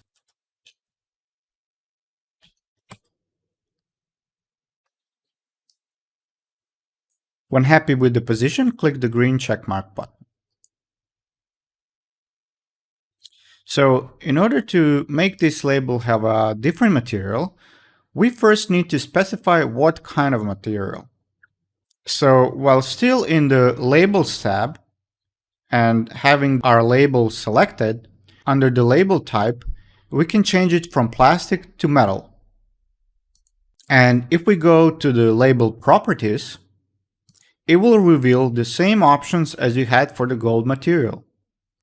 So right now, the metal type is set to color, but you can click on the measured and select the gold from the drop-down menu. We have now successfully applied metal material to our label. There is still a bump map to be added, which will tell KeyShot which parts of this label to make raised. So the bump map is simply black and white texture, like this one, where the white is everything that will be 100% raised, and where the black is, it will be 0% raised. So all the gray shades in between will be raised from 1% to 99%. So if you have a gradient like this, then it will be gradually raised and it will look like it has a chamfered edge. You can add bump map to this label by going to the Textures tab and clicking on the bump box and loading the bump map. But we will do it through the material graph here. Material graph is used for advanced material editing or creation. The feature is only available to KeyShot Pro users.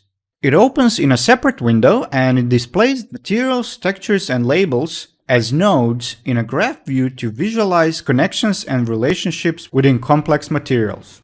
There you will see on the far right the base material, and another metal material that feeds into the label 1 input, which has texture map label logo in the color input of the metal material. So this is our label. And we have another node, which is Axalta paint, and it represents the base material of our lipstick. It can get a bit confusing at start, but once you start using this, you will get used to it. So if you double click on the texture map node, you will get all its settings in the panel on the right. This is the same as in the materials settings in the project panel. Since we want to create a bump map now, we will simply duplicate this texture map as it has all the settings we need already set. Right-click on it and select Duplicate. So now we need to load the bump map into this texture node. So double-click it and click on the Browse button to find your bump map. We will be using this map for the bump. We will feed the output of this texture map into the bump input of the metal node. Now straight away you can see a little bit of bump added to our label. To increase the bump, simply go down to the bump option and increase the bump height to something like 5. So now that we are done with our label, we can go back to the Scene tab and show all the rest of the objects. So right-click on any of the objects and select the visibility and click on the Show All Parts.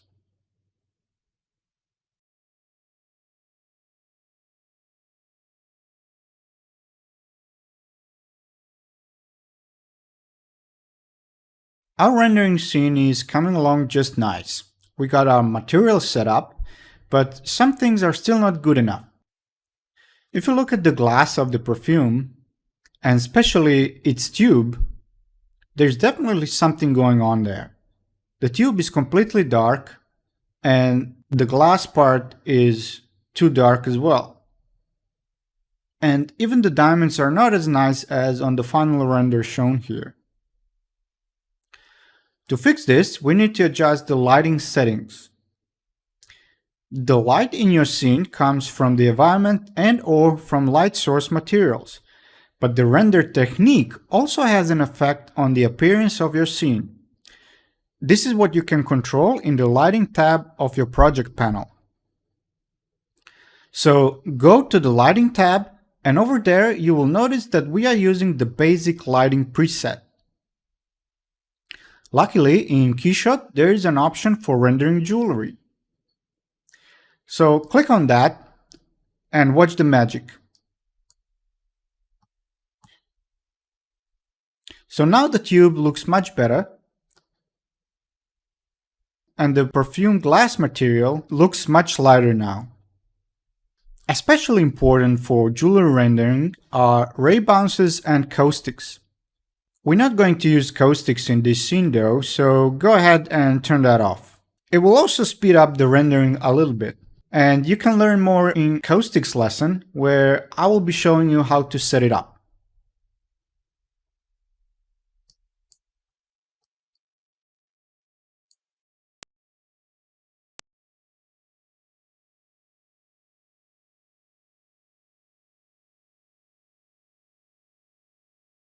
If you compare this scene with the final render, you can clearly see there's still a lot of work to be done. Well, yes and no. Even though it might seem like there is a lot of work left to do, this will be your last step. This is where you will be setting up the lighting and reflections and the whole feel and mood of the scene. Whether you are rendering a full realistic scene or just white background studio scene, this is where you have to fine-tune all the settings to achieve that. So if you click on the Environment tab, you will see that right now we are using a startup HDRI file. HDR file format is for HDRI, which stands for High Dynamic Range Imagery. I have explained what HDRI is in the chapter Lighting. The reason why this HDRI is not right for our scene is because it lacks detail and it has very low contrast. If we go to the Environment tab on the Library panel, we will get a list of all HDRIs that we can use in KeyShot. Over here, I have a couple of extra ones, but most, if not all of them, are downloaded from HDRI Haven website. All the HDRIs on that website are free to download. If we start drag and dropping different HDRIs onto our scene, we will immediately see different results. Sometimes for the better, but sometimes for the worse. Not all HDRI images work for every scene, and some work pretty good after making quite a few adjustments to it. So don't expect one-click solution for quality. That will not happen. But once you dial down the settings for your scene, chances are you're going to be able to use the same scene for similar jewelry. Like I said before, lighting and reflections play a big role in changing how your materials look. So if you have your settings dialed in, let's say big brown diamond ring, it might not work the same for a fancy yellow diamond ring. For the purpose of this exercise, I'll be using an HDRI that I downloaded from HDRI Haven website called Hotel Room 8K. You have this file in the download section. So let's go ahead and drop that HDRI onto our scene. So straight away, we can see that the brightness of this HDRI is too strong for our scene. So we will simply reduce its brightness down to 0.5.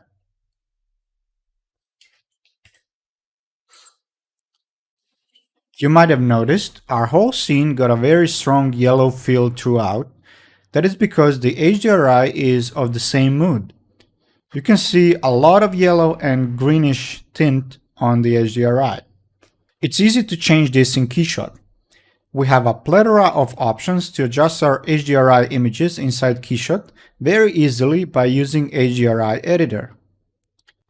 When you click on the HDRI Editor tab, you will get some extra adjustments for the background layer where the HDRI image is. This is also where you can add pins, but more on that later.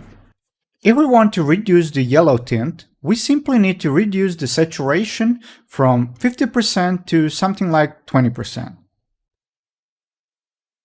So immediately when you do some change like this, you will get an icon in the top right corner of your real-time view, which indicates that you have a low quality HDRI showing, and if you click on this icon, it will generate full resolution HDRI. So every time you make a change to your HDRI, you need to generate the full resolution. And it's very handy to just click on this button and generate it. Now, even though it's physically correct that the finished gold jewelry is highly polished, unless it purposely has some other type of finish, we will add a little bit of blur in our HDRI so the reflections are not that sharp. We can do it while we are in the HDRI Editor tab, and on the bottom we have an option for blur. Let's increase this to 0.5.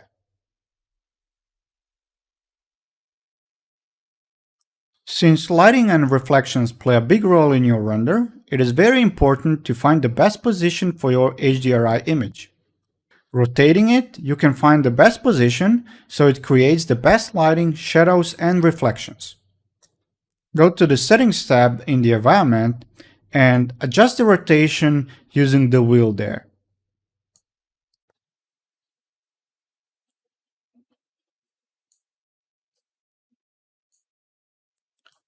Don't forget to click on the button in the right top corner to generate full resolution HDRI.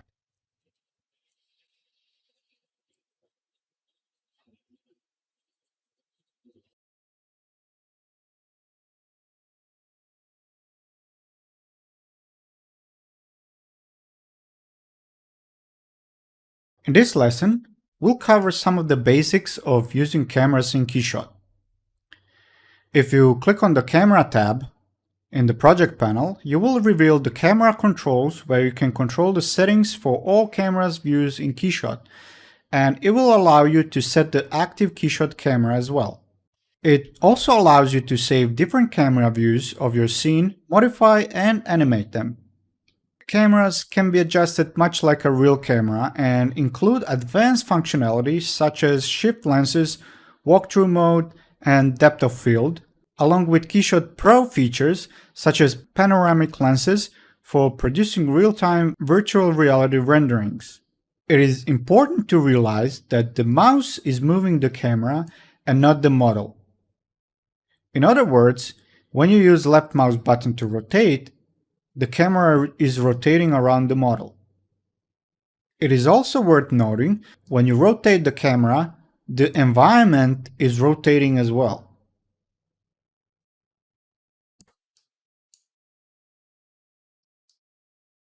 We will create 4 cameras for our scene. One of them will use depth of field. So first camera that we'll create will be a full scene camera. So click on the Add New Camera button. And we will position our camera so that the bridle set is closest to our camera. And we also need to make sure that all the models are visible and inside our camera.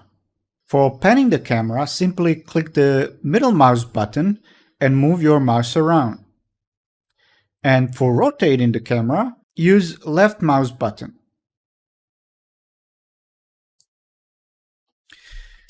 So the bridle set will be our focus point, but we still want some of the surrounding objects to be visible, so we need to shift the camera target up a bit.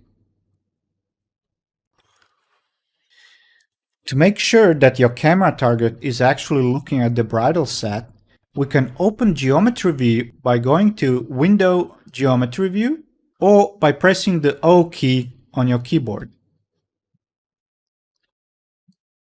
In the Geometry View, you can clearly see where all your cameras are, what portion of the scene is visible, and where the target of the camera is positioned.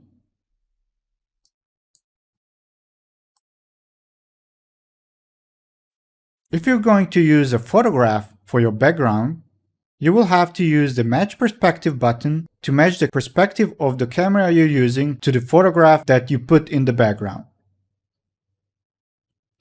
Now that we have our first camera, which is in blue color in the cameras list, showing us it is currently active. To save all the settings we have set for this camera, we need to click on the Save icon.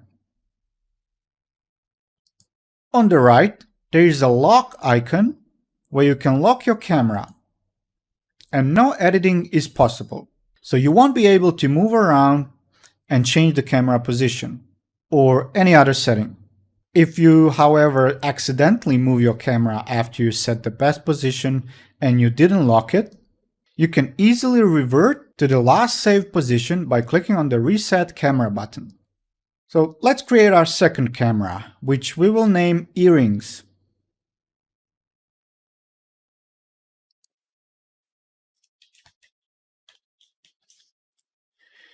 This camera will be focused on the earrings. We have a Set Camera Target button to easily set the camera target to a specified point, model, or part. Because we want to move our camera target to the center of the whole earrings model, we will use the Model option and click anywhere on the model. Using your mouse wheel, we can change the zoom or distance, how it's called in KeyShot. When happy with the position of your camera, don't forget to save it.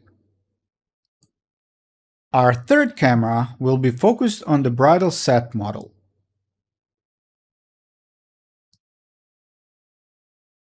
So let's do the same as we did for the earrings. Create new camera and name it bridle set. Set camera target, and using the model option, click on the bridle set model.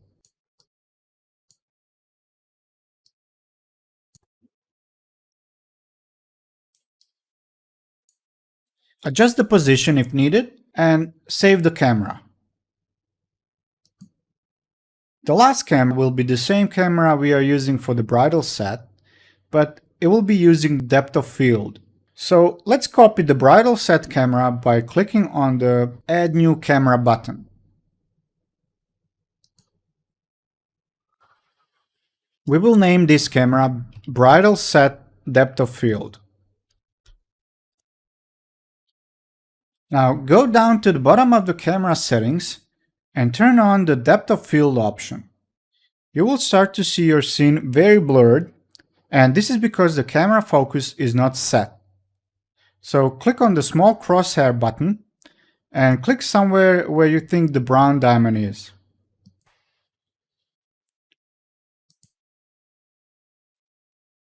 Sometimes it will be hard to aim as you can't see through this blur, so you will have to set the focus twice, or just increase the f-stop value. So when you are happy with the setting of the focal point, click Done.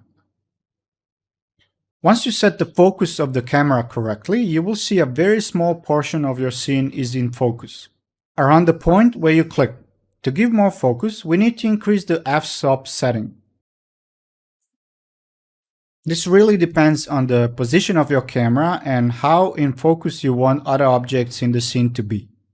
It is very important to adjust depth of field properly, as it will result in looking unrealistic if you overdo it. Now, we can adjust our camera a little bit more when we are using the depth of field. But keep in mind, if you zoom out or zoom in, the focal distance needs to be changed, and you will need to set the focal point again.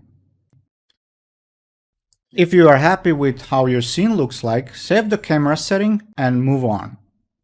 Note that when using depth of field in KeyShot, it takes much more to render the image. It will increase the render time substantially. You might want to use denoise, but even with denoise, you will have to allow enough time to render all the crucial details like diamonds and other small parts. You can see that right now our diamonds are very blurred out. But on the other hand, the parts that are blurred look much better than without using denoise. If you wanted to render an animation with depth of field, it would take a lot of time to render it out without all this noise, possibly days or even weeks, depending on your computer. That is why I recommend working with depth of field in post-processing. You will learn all about it in the After Effects chapter.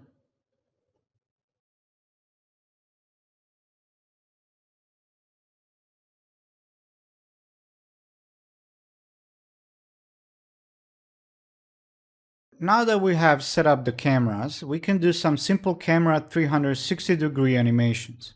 Of course, in KeyShot there are different ways of animating objects and cameras, which I encourage you to try out. Most common is a simple 360-degree animation to see the object from every angle. And I will show you two ways of animating this: by turning the camera around an object or turning the object around its axis. Keep in mind that there are some differences, just like in real life.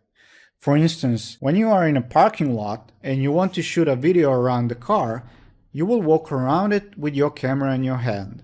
So the camera moves and the object is still. But if you want to shoot a video of a ring in your hand, you will move the ring around with your hand while keeping the camera in your other hand. So the camera is still and the object moves. It is important to understand the difference, as the lights, shadows, and reflections move as you move the camera, but are in place if you move the objects. I will quickly just show it to you on this example animation.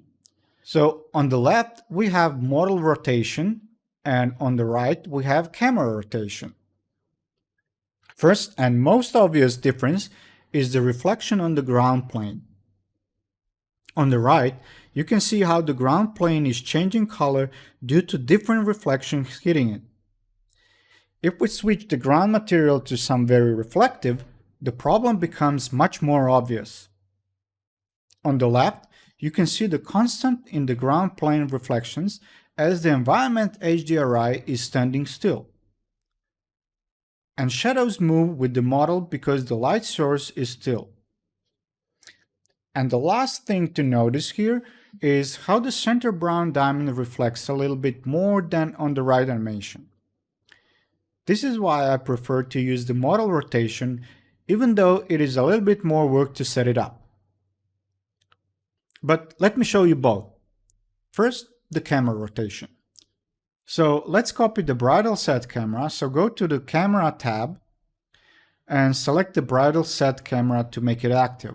Now simply click on the Add New Camera and it will create a new camera based on the previously set camera. Now we can zoom out this camera a bit, as we need to make sure the model will be visible. Just make sure that the camera target is still positioned in the center of the bridle set model. So save the camera when done. If we press the O key on the keyboard, we can check if the target is in the middle of our model. The reason this is important is when you're making the orbit camera animation, it will automatically orbit around the target of the camera. So if the target of the camera is somewhere outside of the center of our model will look like it's not positioned in the center of our camera.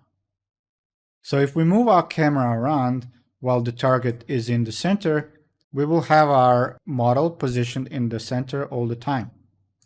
But if the camera target is somewhere, let's say on the earrings, then if we rotate it, our bridle set is not going to be in the center of our camera anymore. So let's go ahead and set the target back to our bridle set and zoom in a little bit.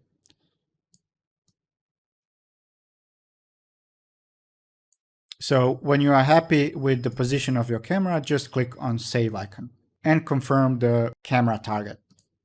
Now, in order to animate it, we need to open the animation panel by clicking on the animation button in the bottom toolbar. We'll use the animation wizard, and in there, under camera animation, click on the orbit and hit next. In this next window, we need to select which camera to animate. By default, active camera will be selected. Click next, and now we need to set up the animation. We want it to turn full circle, so set the 360 degrees for the rotation, and for the duration set 10 seconds. Make sure the start is set to 0 and end is set to 10. Click finish, and that's all. Pretty easy, right?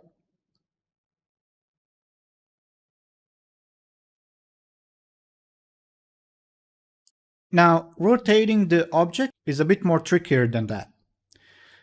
Since we have a lot of objects, all these diamonds, rings, when combined all together, they will have the center outside of the camera target. In KeyShot, we can specify the point around which we want to rotate an object, and that point is called pivot point. When setting the part rotation animation, we can specify an object as a pivot point. So we will have to create an object like a sphere and position it into the same coordinates as camera target. So let's go ahead and import a sphere object by going to Edit, Add Geometry, and clicking on a sphere. So right now it's too big and it's getting in the way, so we need to scale it down a bit. To scale it, just simply turn on the scale option if it's not turned on and scale it down some small sphere. Since we need to make sure that this sphere is positioned in the center of this model set, we will need to first get the center point of this model set. So confirm the position and click on the green check mark. Now, if you go back to the camera tab and under our selected camera, we can copy these same coordinates of the camera target to the translation inputs for the sphere. That will position our sphere into the camera target position. So let's go ahead and copy these values into the translation settings of our sphere.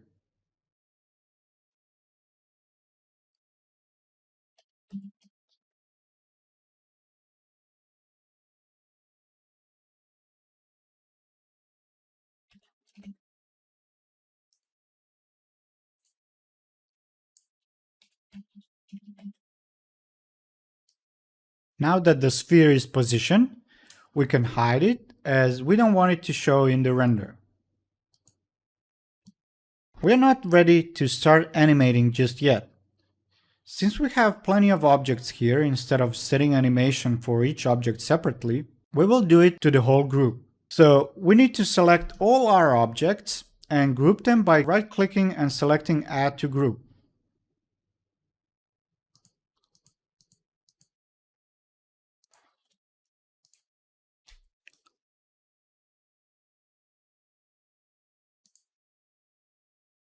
Click on the Model Sets as this is where you will be creating a new group, and click on the New Group button.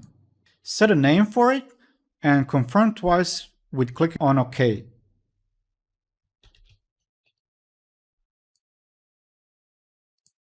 You will be prompted with the generic hierarchy warning and just press Continue. Now we have all the objects inside this group, and we can animate only this group. So now we are ready to set up the animation.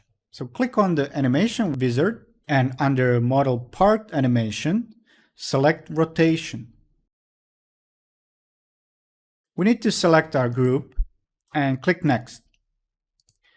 Now for the rotation degrees, we need to set it to -360, and for the axis, we need to set the Y-axis. And under Pivot Point, we need to click on the Pivot button and select our sphere as a pivot point. Set the duration to 10 seconds and make sure that the start is set to 0. When happy with all the settings, just click Finish.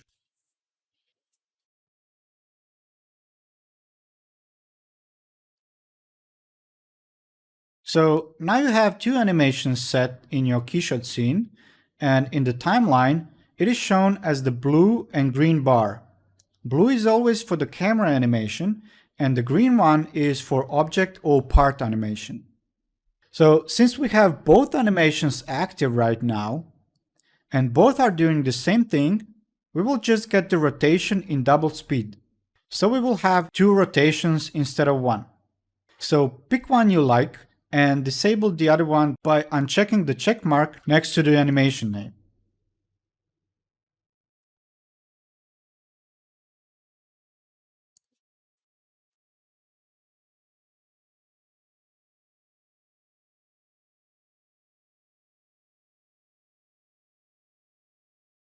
Image Styles allows you to add non-destructive image adjustments to your scene and see the results instantly. The image style adjustments include tone, curve, color, and image effect settings that can be applied and seen in the real-time view or render output window. The image style allows you to add unlimited image style variations. KeyShot has two types of image styles: basic and photographic. The latter offers more versatile adjustments including tone mapping, curve, color, and layers. Both basic and photographic offer some basic color correction tools, which is very nice to have, so we don't have to rely on Photoshop all the time. And also it provides some extra features that are not so easy to replicate in Photoshop, like denoise, which will even out noise in the image, both in the real-time view and in the final rendering. You also have bloom feature, which gives your renders a nice glow, but keep in mind that sometimes it can be a little flickery on the diamonds when animated.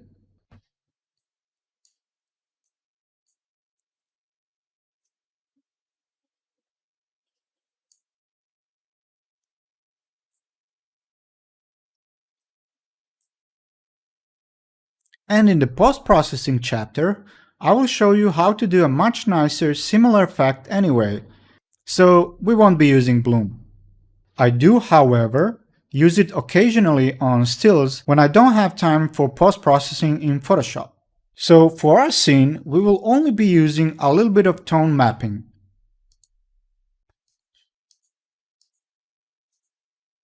Just enough to make our scene brighter. We will increase the exposure to 0.75. For the white balance, we'll put 0.04 and 0.3 for the contrast.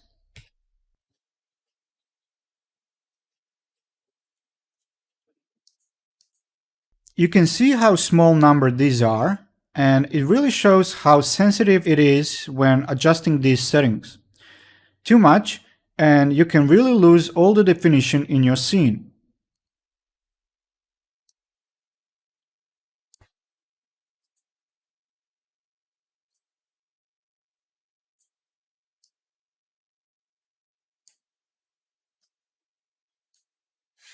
So be gentle with these settings.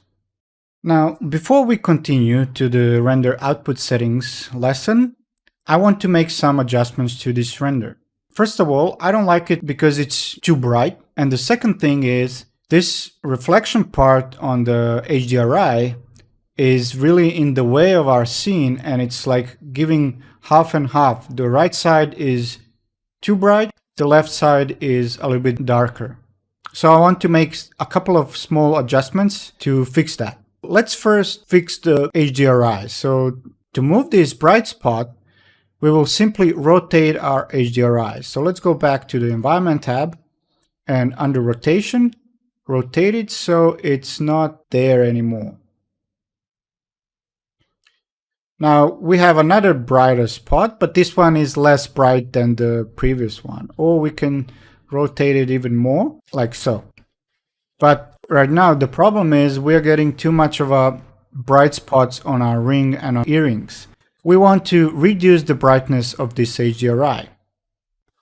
So let's go ahead and put it on something like 0.4 and rotate the HDRI back so our earrings and the rings are not so very lit. We're still having this bright line that's separating the left and right because of this bright spot on the HDRI. And another way to fix this is to change the camera angle. So if we go to the camera and select the orthographic instead of perspective, we will make the camera lens be more focused on our models. So we are basically reducing the size of this bright spot, or actually we're just moving the bright spot onto the right. So if we zoom in and rotate the camera so we don't see any of the HDRI in the background, we can have much better result than previously. So let's go ahead and just save this camera so we have it saved. We can actually even reduce a little bit more the brightness of our HDRI image. After you start rendering a little bit more frequently, you will notice that you will find yourself going back and forth and changing all these settings in order to get the perfect result. So we have a pretty good render now, and we can easily move on to the render output settings.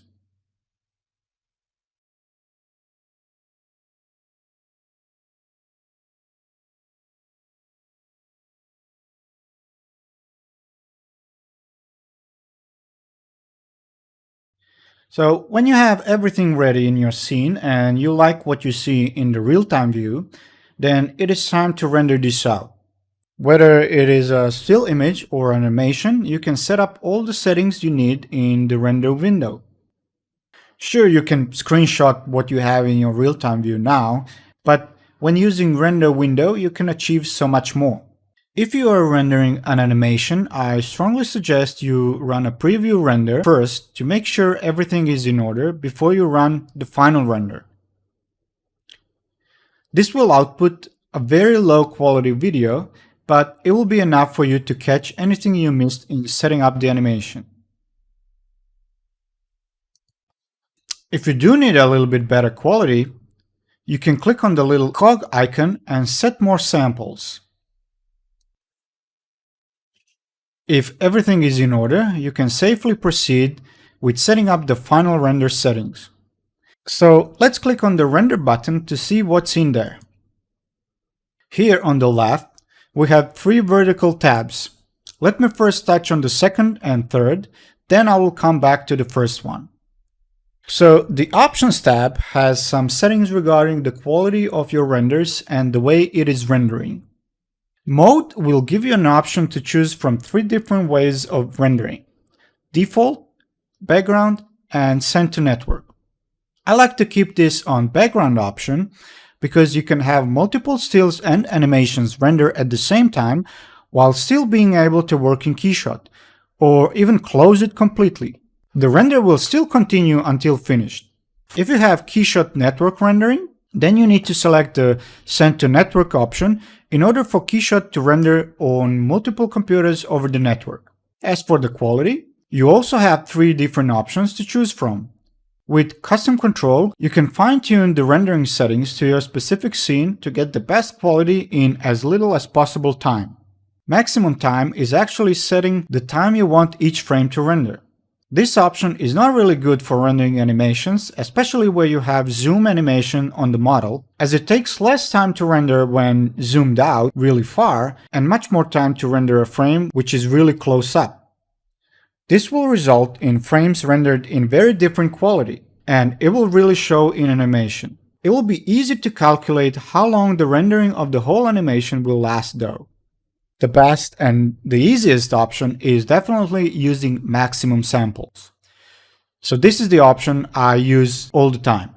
With this, you can set how many samples you want each frame to have, and for some it will take less, and for others it will take more time. This is not the method you can 100% accurately calculate how long it will take if you are rendering animation. So if you have a camera dolly animation, it will be smart to render a couple of frames throughout the animation to get the general idea how long the render might take. We will be rendering a still, so we'll set the samples to 500 to produce a nice quality render. If you want to queue a couple of your renders overnight, whether those are animations or stills, you can use Add to Queue instead of clicking on the render button. Then, to process the queue, you need to go to the Queue tab and click on the Process Queue button. It will become available once you start adding jobs to process. Now we can move on to the Output tab, which is the star of this lesson.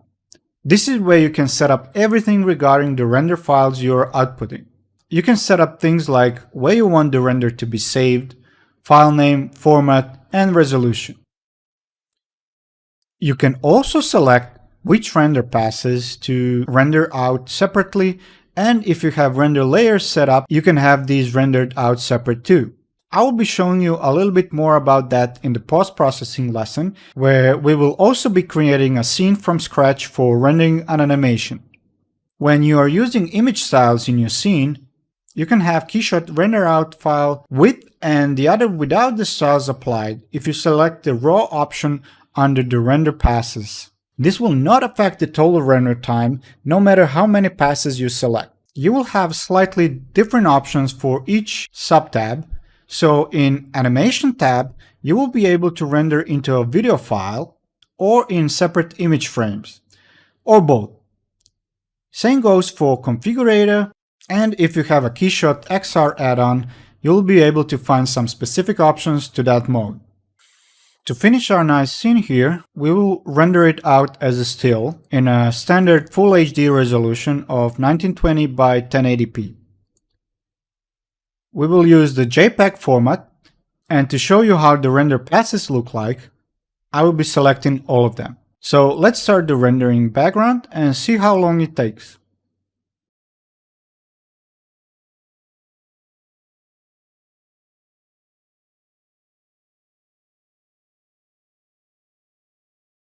So now that the rendering is finished, we can see how long it took. And it took 11.5 minutes for 500 samples. In this resolution, which is 1920 by 1080. So on my computer, which is 16-core computer, it took 10 minutes, but on some other regular 8-core CPU, it might take 2 or 3 times more. So in order to speed this rendering up, you can reduce the samples count or reduce the resolution. It all depends on what exactly you need. And these are all the files that it rendered. So since we turned on all the render passes, so we have here different passes along with the original file render, and all these we can later on use for post-processing.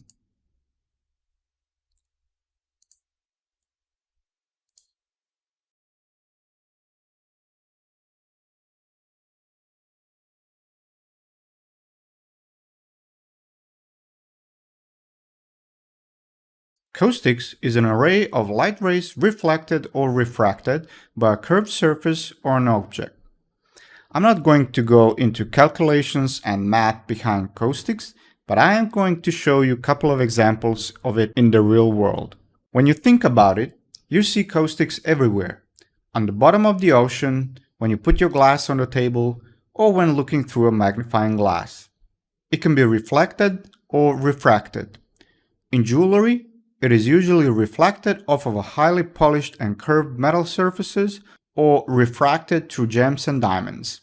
Interesting fact, word caustics comes from Latin word causticus, which means burning, which totally makes sense if you take a magnifying glass for example. Concentration of light, especially sunlight, can burn. So if you take a closer look at these real-life examples, you see they have one thing in common here, and that is a very concentrated and bright light source. And also, you can see that the caustics are more visible in the darker areas, like in a shadow. This is exactly what you need to recreate in a 3D rendering program like KeyShot in order to get nice caustics. I will show you how to achieve caustics effect in KeyShot using this scene where I have already set up different types of lighting. First and foremost, you need to go to the Lighting tab and enable caustics. You can do that by clicking on the caustics checkbox or simply select the jewelry preset. Now, I can show you how to get caustics using HDRI or physical lights and the difference between the two. So right now, I'm using only HDRI for lighting this scene. Again, I'm using the Hotel Room 8K HDRI that I downloaded from HDRI Haven. You can also find this HDRI in the download section. If you turn the camera up to see the ring from the top, you will notice multiple caustics happening here. This is because the HDRI we are using has multiple light sources, some brighter than the others. If we let it render a little bit, we can count 1, 2, 3, 4, 5, 6, maybe more light sources. And if we open the HDRI editor in the Environment tab and click on the HDRI editor canvas, be able to see a bigger image of the HDRI. So over here, we can count the same number of light sources. So we got 2 on the windows, 2 lights on the ceiling, 1 on the wall, and 1 in the corridor. And a couple more smaller ones. Okay, but usually you only need one caustic reflection. So what should you do? Well, luckily in KeyShot, we have this pin system where we can easily add different shapes and apply them to our HDRI image. This way, we can hide some certain lights or even reflection that we don't want. So if we click on the Add Pin icon, we will add one white round pin. The important thing is to control the size, color, and brightness. We need to cover one of the light sources with a similar color as the surrounding colors. So first, we're going to be covering this ceiling light. So let's go ahead and position this pin at around where the ceiling light is. So let's set the grayish color so we match the color of the ceiling, at least a little bit. And set the blending mode to alpha. Reduce the size so it covers only the light source.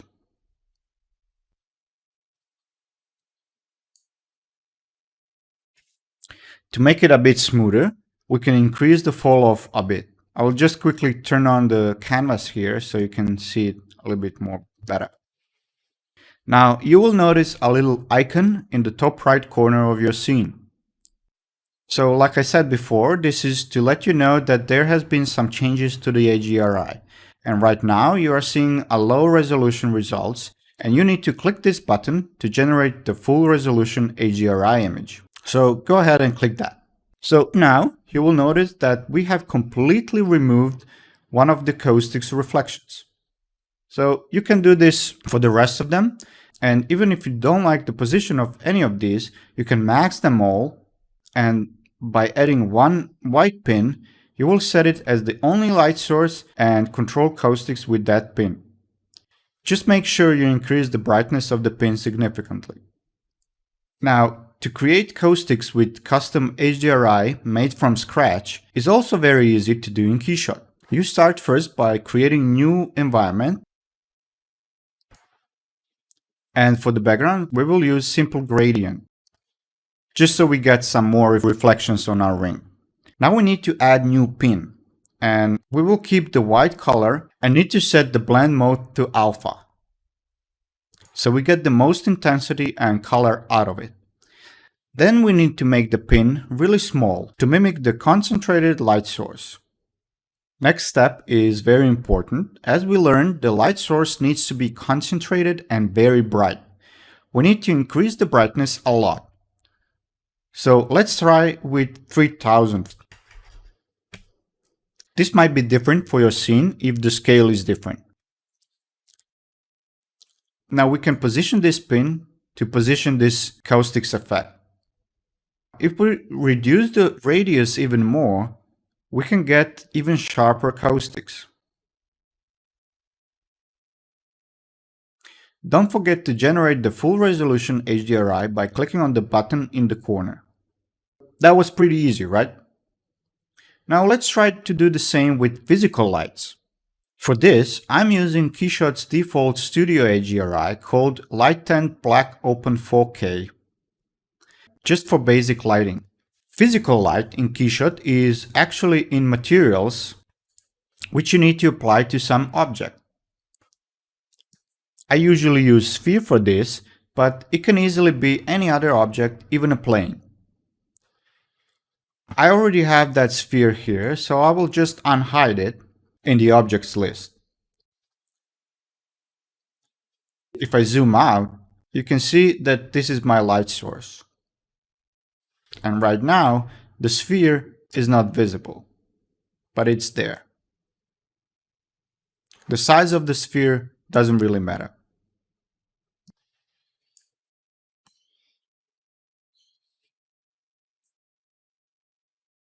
If we go to the light material settings by going to the material tab and double clicking on the IES spot, you will see that I'm using IES Spotlight 120 degrees source material.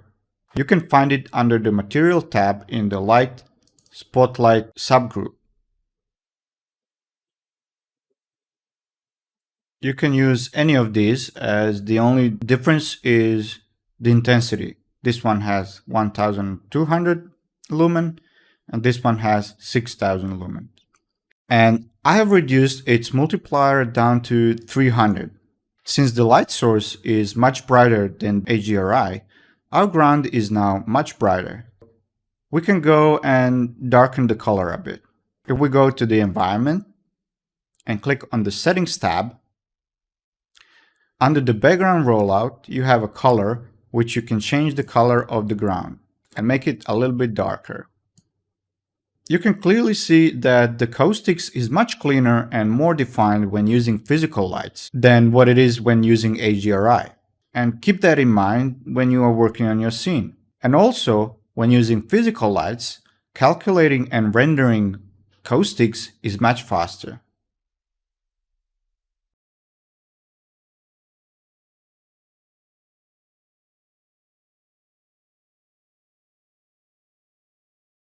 Displacement in KeyShot works pretty much the same as height field command in Matrix or Rhino. You have your black and white displacement map, which tells the software that the black will be left flat, while everything that is white will be raised. All the gray shades between black and white will be raised or recessed gradually. In rendering, displacement map has a very similar effect as a bump map. But since displacement is actually displacing the geometry, that is why it gives much better results than a bump map. There are different things we can use displacement maps for, and in this lesson I'll show you how to use displacement to create fairly complex mesh design on the inside of the ring. I'll be using a ring model wedding band 2 3DM file and a displaced mesh blur JPEG file for the displacement, both of which you can find in the download section of this course. I have created a 2D mesh design in Matrix with lines and then exported it to Photoshop to fill with black color and blur a little bit. I did pay attention to making the start and the end of the texture tileable, which means the place where the start and end of the texture will meet on the cylinder, there will be no visible seam. You can import the model into a new scene, or in your current scene if you still have caustic scene open like I have here.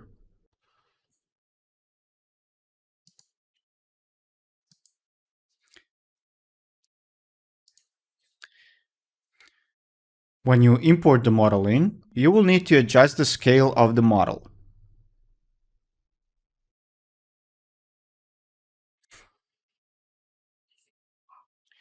But before adjusting the scale, let's first delete this ring from the caustic scene.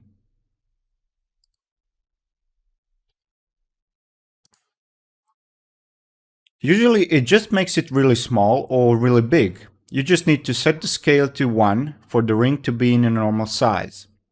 So go to the Scene tab and make sure the wedding band 2 is selected. In the Position tab, you will have a scale which you need to set from 39 to 1.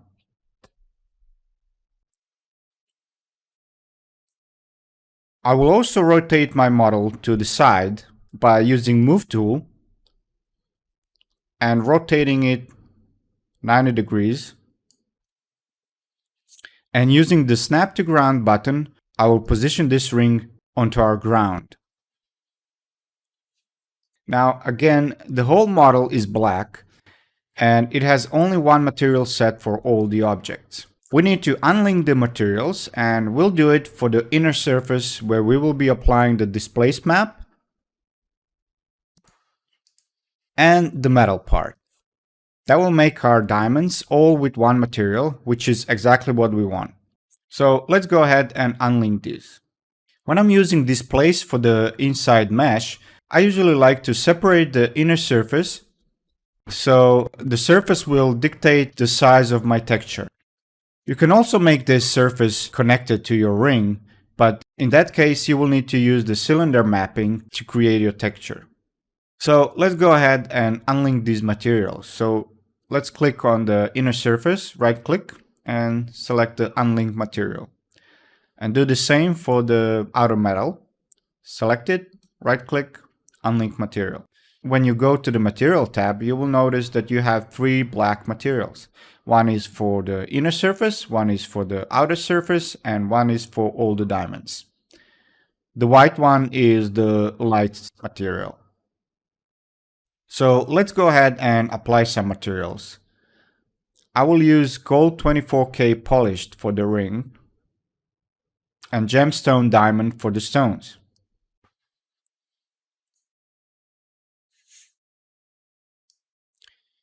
If KeyShot automatically links your 2 materials for different surfaces, then you need to unlink them again. In my case, KeyShot will ask me if I want to link these 2 gold materials, and I will click on the No button.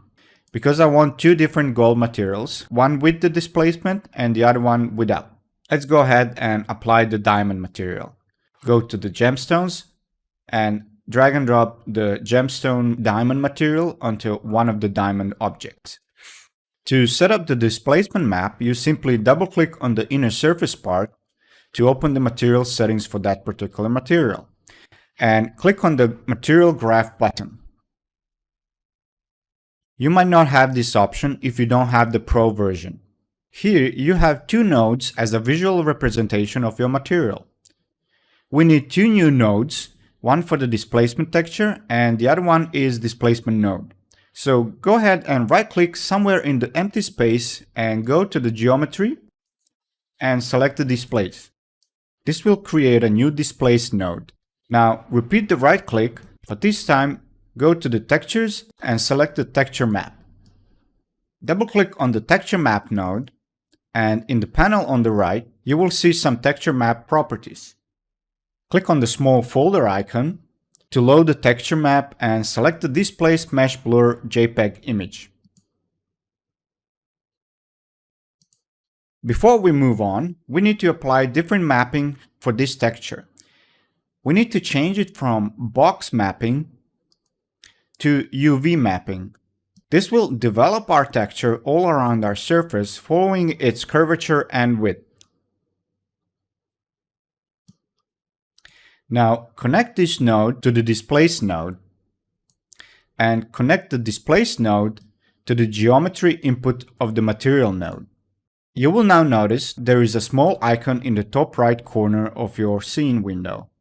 This tells you that you made some changes to the displacement settings. And you need to execute the geometry by pressing this button to show the new settings. But before we do that, we need to set up some settings for the Displace node first. So double-click on the Displace node, and on the right panel you will see Displace Properties. There we need to specify the displacement height. Since this mesh is supposed to be recessed instead of raised, we need to set the height in minus.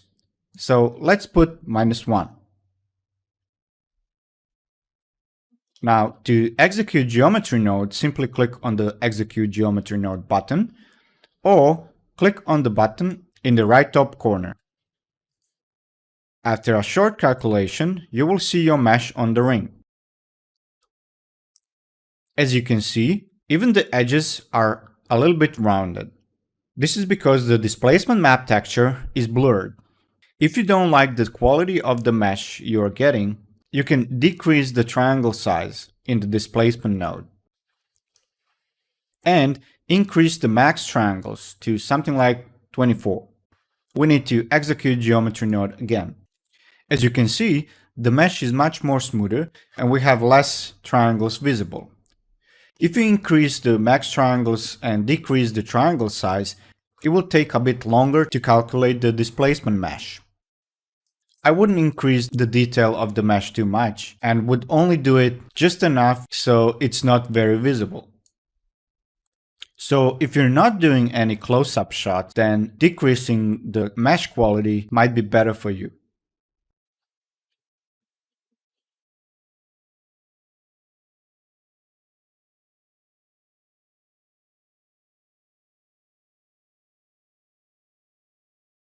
Post-processing is not something you should look at as a way to fix your renders. A lot of 3D artists do at least some post-processing on their renders.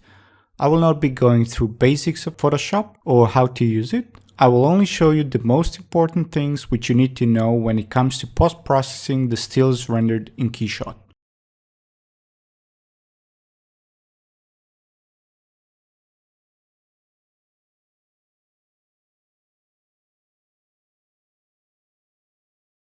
In this lesson, I'll talk about some basic color correction that you can achieve in Photoshop.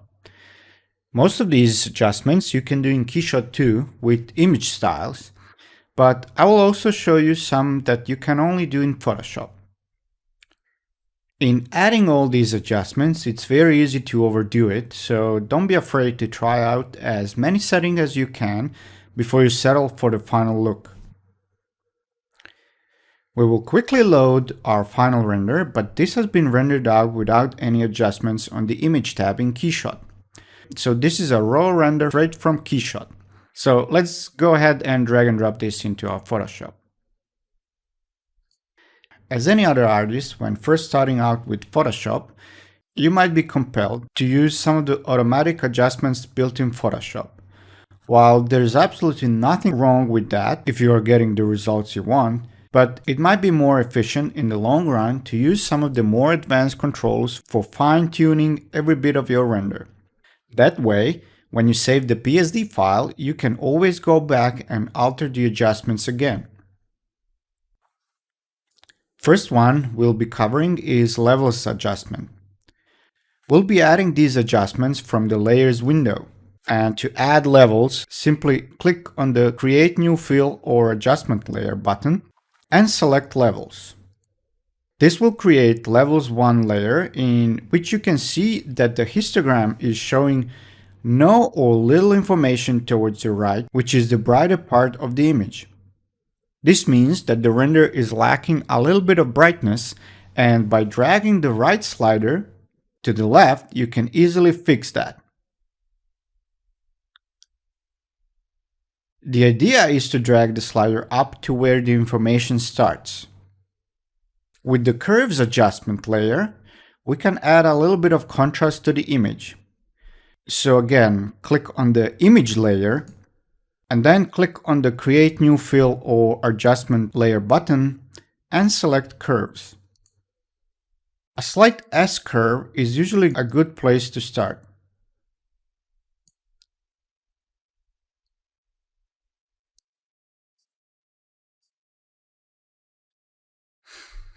You can also add brightness or contrast adjustment layer if you think you'll get better results that way.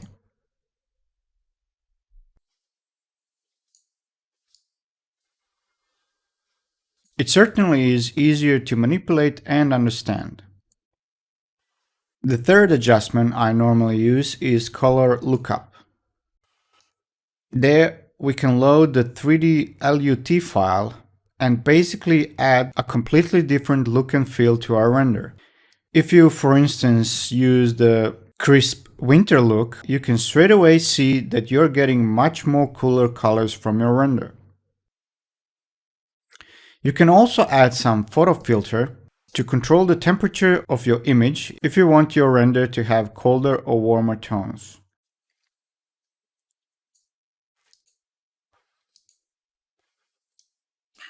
Of course, you can try out any other adjustment layer to see what best works with your render. And don't forget to play with blending modes of these layers too. This can sometimes give you completely different effect.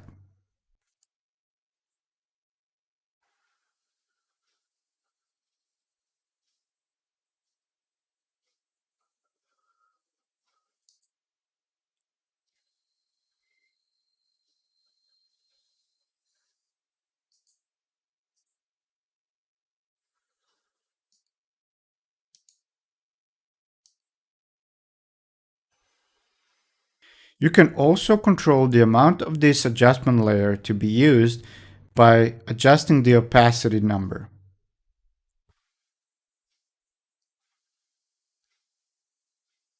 In the end, I like to add a little bit of sharpness to my renders. So make sure your image layer is selected, not any other adjustment layer, and go to the filter, sharpen, and use either Smart Sharpen or Unsharp Mask to add a little bit of sharpness to your image. Again, don't overdo it, you only need a little bit of definition on some edges.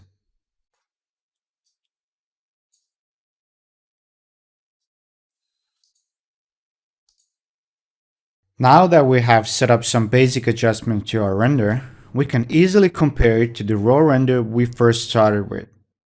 If we hide the adjustment layers, we can see how much more realistic this render is after adding these adjustments in Photoshop. So if you want to save this image as JPEG file, which is 8-bit format, you will not be able to do it because this whole image is in a 32-bit mode. To be able to save it in JPEG file, you need to change the mode from 32-bit to 8-bit. You need to click the Merge button in the HDR toning, select the Exposure and Gamma method, and click OK. Now your image is 8-bit and you can save it in a JPEG file.